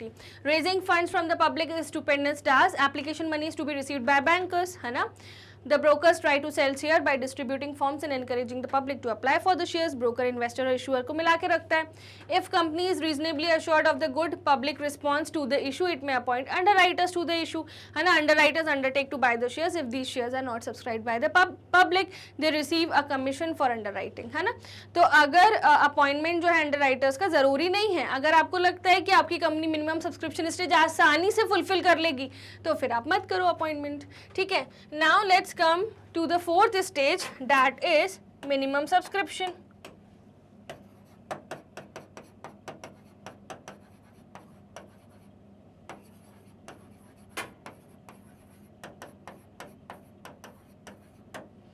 ठीक है स्टूडेंट्स, अब ये 4th स्टेज है मिनिमम सब्सक्रिप्शन की, मतलब कि इशू साइज का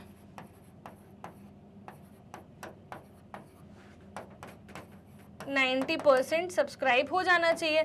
अगर 90% सब्सक्रिप्शन नहीं आया है तो either you tell your underwriters to subscribe for it or you refund the application amount. Clear. Now students आगे बढ़ते हैं अपन नेक्स्ट। ये हो गया अपने मिनिमम सब्सक्रिप्शन स्टेज। अब नेक्स्ट है application to the stock exchange. तो इसको भी मैं आपको समझा देती हूँ फटाफट से शॉर्ट में। वो है हमारा 5th पॉइंट।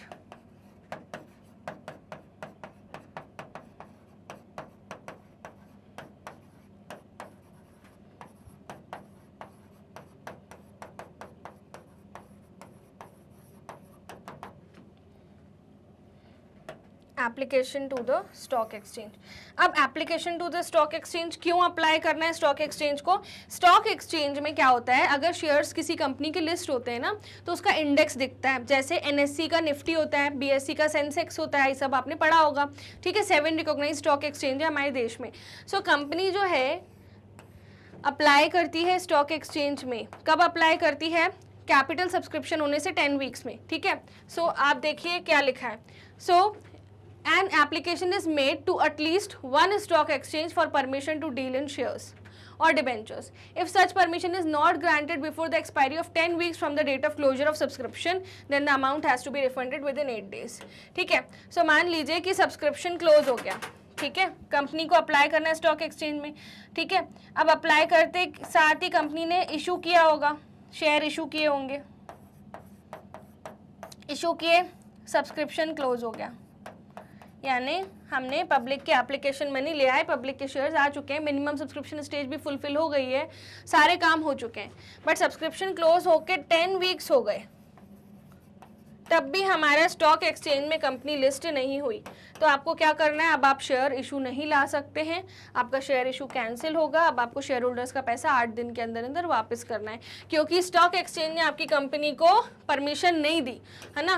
तो विद इन 8 डेज आप शेयर होल्डर्स का पैसा वापस कर दो, यही बोला जाता है। Okay. Now allotment of shares. अब मान लीजिए एप्लीकेशन भी हो गई, स्टॉक एक्सचेंज का भी सब कुछ, पूरी चीज़ें हो चुकी हैं। Till the time the shares are allotted, application money receive should remain in the separate bank account, जो बैंकर के पास होता है। And must not be used by the company. मतलब कि यहाँ पर जो मैंने आपको बात बताई थी, यहाँ पर appointment of broker banker, banker ने जो एप्लीकेशन मनी कलेक्ट करके रखी है कंपनी की बैंक के पास, ठीक है, वो सेपरेट मनी है, कंपनी इसको यूज़ नहीं कर सकती जब तक कंपनी शेयर अलॉट नहीं कर देती है। कंपनी वो पैसा यूज़ कर ही नहीं सकती। So company must not be used by the company, this money, the application money, in case the number of share allotted is less than number of shares applied for। ये under subscription का case होता है, ठीक है। और where no shares are allotted to the applicant, the excess application money if any to be returned to the applicants or adjusted towards the allotment। यानी बोल रहे हैं 1 लाख शेयर इशू किए, 2 लाख एप्लीकेशंस आ गई, ठीक है, तो अब कंपनी चाहे तो अब बचे हुए जो 1 लाख एक्स्ट्रा एप्लीकेशन आई है उनके पैसे वापस कर सकती है, ठीक है। तो अंडर सब्सक्रिप्शन, ओवर सब्सक्रिप्शन, ये सब आप अकाउंट्स में सीखोगे बुक 2 में, ठीक है। नाउ अब स्टूडेंट्स वो भी अपने कौन सी क्लास में, क्लास 12th में, ठीक है। So the excess application money is to be return and adjusted towards the allotment. Allotment letters are issued, return on allotment is signed by the director, secretary filed with registrar of company within 30 days, ठीक है।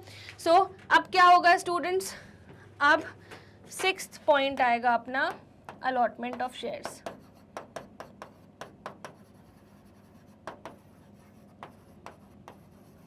Allotment of shares तभी होता है जब ऊपर के 5 point एकदम क्या हो चुके हों, क्वालिफाई हो चुके हों। क्या हो चुके हो स्टूडेंट्स, क्वालिफाई हो चुके हों।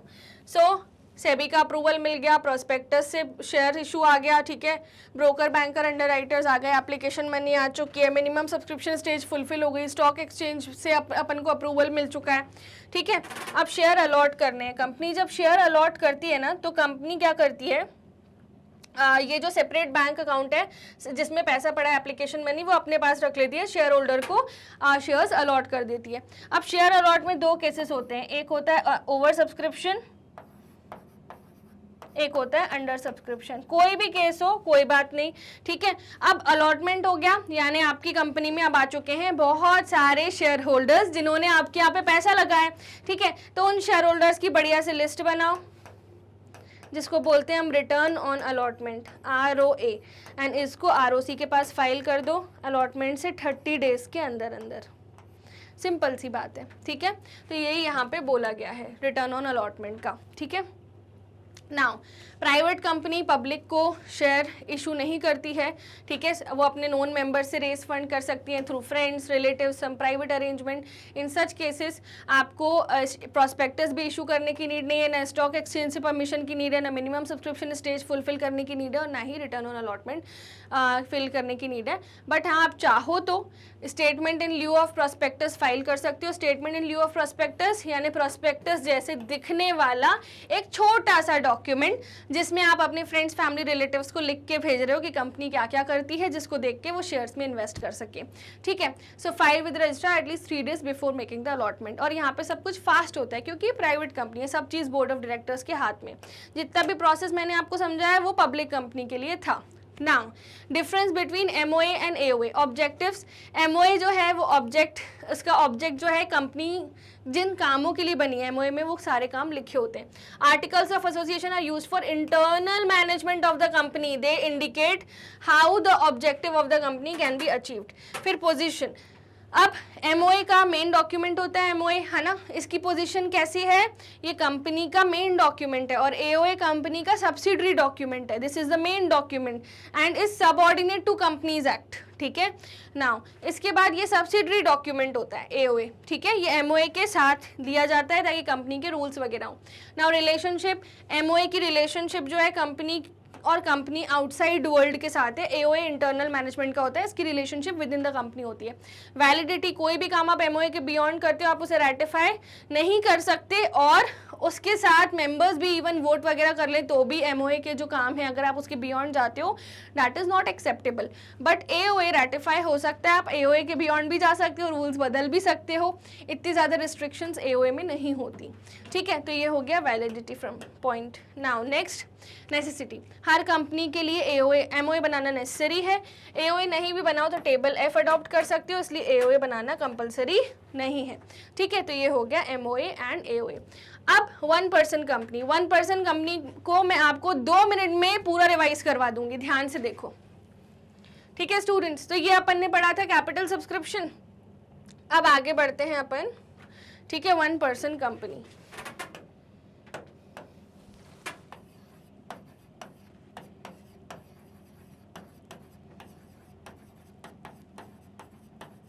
1% कंपनी का सेक्शन होता है सेक्शन 2 सब सेक्शन 62, ठीक है। यहाँ पे जो 1% होता है ये रेसिडेंट होना चाहिए, सिटीजन होना चाहिए और नेचुरल पर्सन होना चाहिए, ठीक है। रेसिडेंट कौन होता है? As per income tax act 1961, resident वो होता है जो प्रीवियस फाइनेंशियल ईयर में 182 दिन या उससे ज़्यादा इंडिया में रहा हो प्रीवियस फाइनेंशियल ईयर में। सिटीजन कौन होता है? जिसका बर्थ इंडिया में हुआ हो और उसका एंसेस्ट्रल ओरिजिन इंडिया में हो। नेचुरल पर्सन मतलब ह्यूमन बीइंग, जो सांस ले सके, ब्रीथ कर सके, वॉक कर सके, रन कर सके, वही ओपीसी खोल सकता है। यानी कंपनी ओपीसी नहीं खोल सकती, कंपनी आर्टिफिशियल पर्सन होती है, राइट। अब स्टूडेंट्स नेक्स्ट क्या है कि ओपीसी जो अगर ये मान लो ये जो ओपीसी का मेंबर है इसकी डेथ हो जाए या डिसेबिलिटी हो जाए तब क्या? तो एक नॉमिनी को अपॉइंट किया जाता है जो in the event of anything harm to this person can take up the position. Nominee जो है एक कंपनी से ज़्यादा में नॉमिनी, एक ओपीसी से ज़्यादा में नॉमिनी नहीं बन सकता और मेंबर भी एक ओपीसी से ज़्यादा में मेंबर नहीं बन सकता, ठीक है। सो इसी तरह के कुछ रूल्स एंड रेगुलेशन है। Section 3 sub section 1 clause C of companies act 2013 ये बोलता है कि ओपीसी एक प्राइवेट कंपनी है। कैसे लिखा जाता है? एक्स प्राइवेट लिमिटेड ब्रैकेट में लिख देते हैं ओपीसी, ठीक है। तो पूरा ओपीसी रिवाइज हो गया, बोलो हाँ या ना, ठीक है। With the implementation of the companies act a single person can open a company under one person company concept. Introduction of OPC legal system में इस तरह का मूव था जो यंग बिजनेसमैन और स्मॉल बिजनेसमैन को एक एंटरप्रेन्योरशिप का एज देता है, ठीक है। So in India in year 2005 J Irani committee recommended the formation of OPC. MCQ का क्वेश्चन है कि किस कमिटी ने फॉर्मेशन ऑफ ओपीसी रिकमेंड किया था? तो जे ईरानी कमिटी। सो यस, अगर आपको लेसन अच्छा लग रहा है फटाफट से वीडियो को लाइक करो, चैनल को सब्सक्राइब करो एंड अभी तक नहीं किया तो बेल आइकन को भी दबाई देना, ठीक है। Now it has suggested that कि कोई भी एंटिटी जो सिंपल लीगल सिंपल फॉर्मेलिटीज के साथ, कम एग्जाम्पशंस, कम फॉर्मेलिटीज, उसको ना ज़्यादा टाइम डिवोट, एनर्जी नहीं डिवोट करनी लीगल कंप्लायंसेस में, तो ओपीसी जो है वो फटाफट से इनकॉर्पोरेट हो सकती है। 1% company is a company with only 1% as a member, that 1% will be the share holder, will be the director, will be everything. It avails all the benefits of companies, private limited companies such as separate legal entity, perpetual succession, protecting personal assets from the liability यानी separate legal entity, ठीक है। तो ये सारी benefits मिलते हैं। Now characteristics, एक person जो इनकॉर्पोरेट कर सकता है ओपीसी वो क्या होना चाहिए? इंडियन सिटीजन एंड रेसिडेंट, जो मैंने आपको बताया था लिख के, ठीक है। और वो नॉमिनी भी बन सकता है उसका कोई भी person. No person shall be eligible to incorporate more than 1 OPC, ये भी मैंने आपको बताया था, और become a nominee in more than 1 company. So when a natural person being the member in 1 person with his rule becomes a member in another such company by virtue of his being nominee, तो उनको eligibility criteria पूरा करना पड़ेगा। मान लो in the event of death और retirement, है ना, ये सब केसेस में। अब माइनर यानी 18 वर्ष से कम उम्र का व्यक्ति ओपीसी नहीं खोल सकता, ठीक है। कोई भी कंपनी जो इनकॉर्पोरेट हुई है वो प्राइवेट कंपनी में कन्वर्ट नहीं हो सकती, बट हाँ एक यहाँ पर क्लॉज है, ठीक है, कि अगर ओपीसी है, ओपीसी खोले हुए 2 साल हो चुके हैं, अब अगर मालिक चाहे यानी कंपनी का जो मेंबर है वो चाहे तो इसको कन्वर्ट कर सकता है प्राइवेट कंपनी में, ठीक है। बट मान लो अभी 2 साल नहीं हुए हैं पर कंपनी की कुछ थ्रेशोल्ड लिमिट क्रॉस हो गई है, जैसे कि पेड अप शेयर कैपिटल और टर्नओवर। तो paid up share capital 50 lakh से ज़्यादा हो गया है, एवरेज एनुअल टर्नओवर 2 करोड़ से ज़्यादा हो गया है, तो अब तो आप ओपीसी में रह ही नहीं सकते, अब आपको तुरंत बड़ी कंपनी में कन्वर्ट करना पड़ेगा यानी प्राइवेट कंपनी में। तो पहला क्राइटेरिया क्या है? 2 साल तक आप कन्वर्जन नहीं कर सकते किसी और फॉर्म ऑफ कंपनी में, ठीक है। और अगर 2 साल के पहले paid up share capital 50 lakh हो गया और एवरेज एनुअल टर्नओवर 2 करोड़ हो गया, यानी आप तो बल्ले बल्ले, आप तो बहुत अच्छा कमा रहे हो, ठीक है। तो अब आप छोटी कंपनी में क्यों हो? प्राइवेट कंपनी में कंपलसरी कन्वर्जन है, ठीक है। तो ये भी मैंने आपको रिवाइज करवाया था। ठीक है। सो स्टूडेंट्स, आई होप कि आपको पूरा वन शॉट रिवीजन, पूरा formation of company A to Z crystal clear है। मिलते हैं अगले धमाकेदार वन शॉट रिवीजन सेशन में।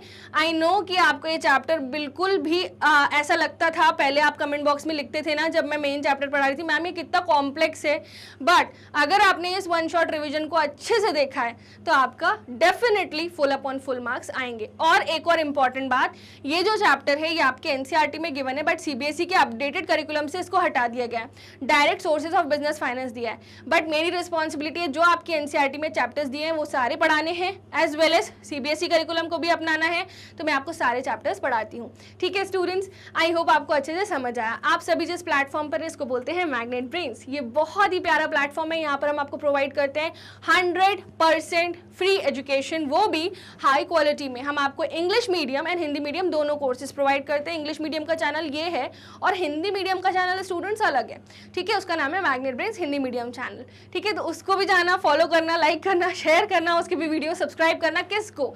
जो स्टूडेंट्स हिंदी मीडियम के हैं उनको। एंड अपार्ट फ्रॉम दैट, जो इंग्लिश मीडियम है ये वाला चैनल, हम यहाँ CBSE बोर्ड की प्रिपरेशन करवाते हैं from kindergarten to class 12th। और जो हमारा हिंदी मीडियम चैनल है वहाँ हम क्लास 6 से लेकर क्लास 12 तक की प्रिपरेशन आपको करवाते हैं for Delhi board, Bihar board, UP board, MP board and Rajasthan board. And students, we also provide Vedic maths and spoken English courses as well as crash course भी हम आपको प्रोवाइड करते हैं बिफोर द एग्जामिनेशन। हमारी एप्लीकेशन एंड वेबसाइट पे आपको मिल जाएंगे fully organised complete course along with daily practice problems. And इसके अलावा ये जो हमारा यूट्यूब चैनल है, यहाँ आपको मिलेंगे complete video systematically. We also cover case studies, we also cover so many MCQs, MIQs, complete comprehensive preparation absolutely free of cost. अगर आपको ई-नोट्स, ई-बुक्स चाहिए, उसकी लिंक आपको डिस्क्रिप्शन बॉक्स में मिल जाएगी। Please like this video, share to your friends and follow our other social media handles. And जाते जाते लाइक करके जरूर जाना। Thank you so much, see you in the next session super soon.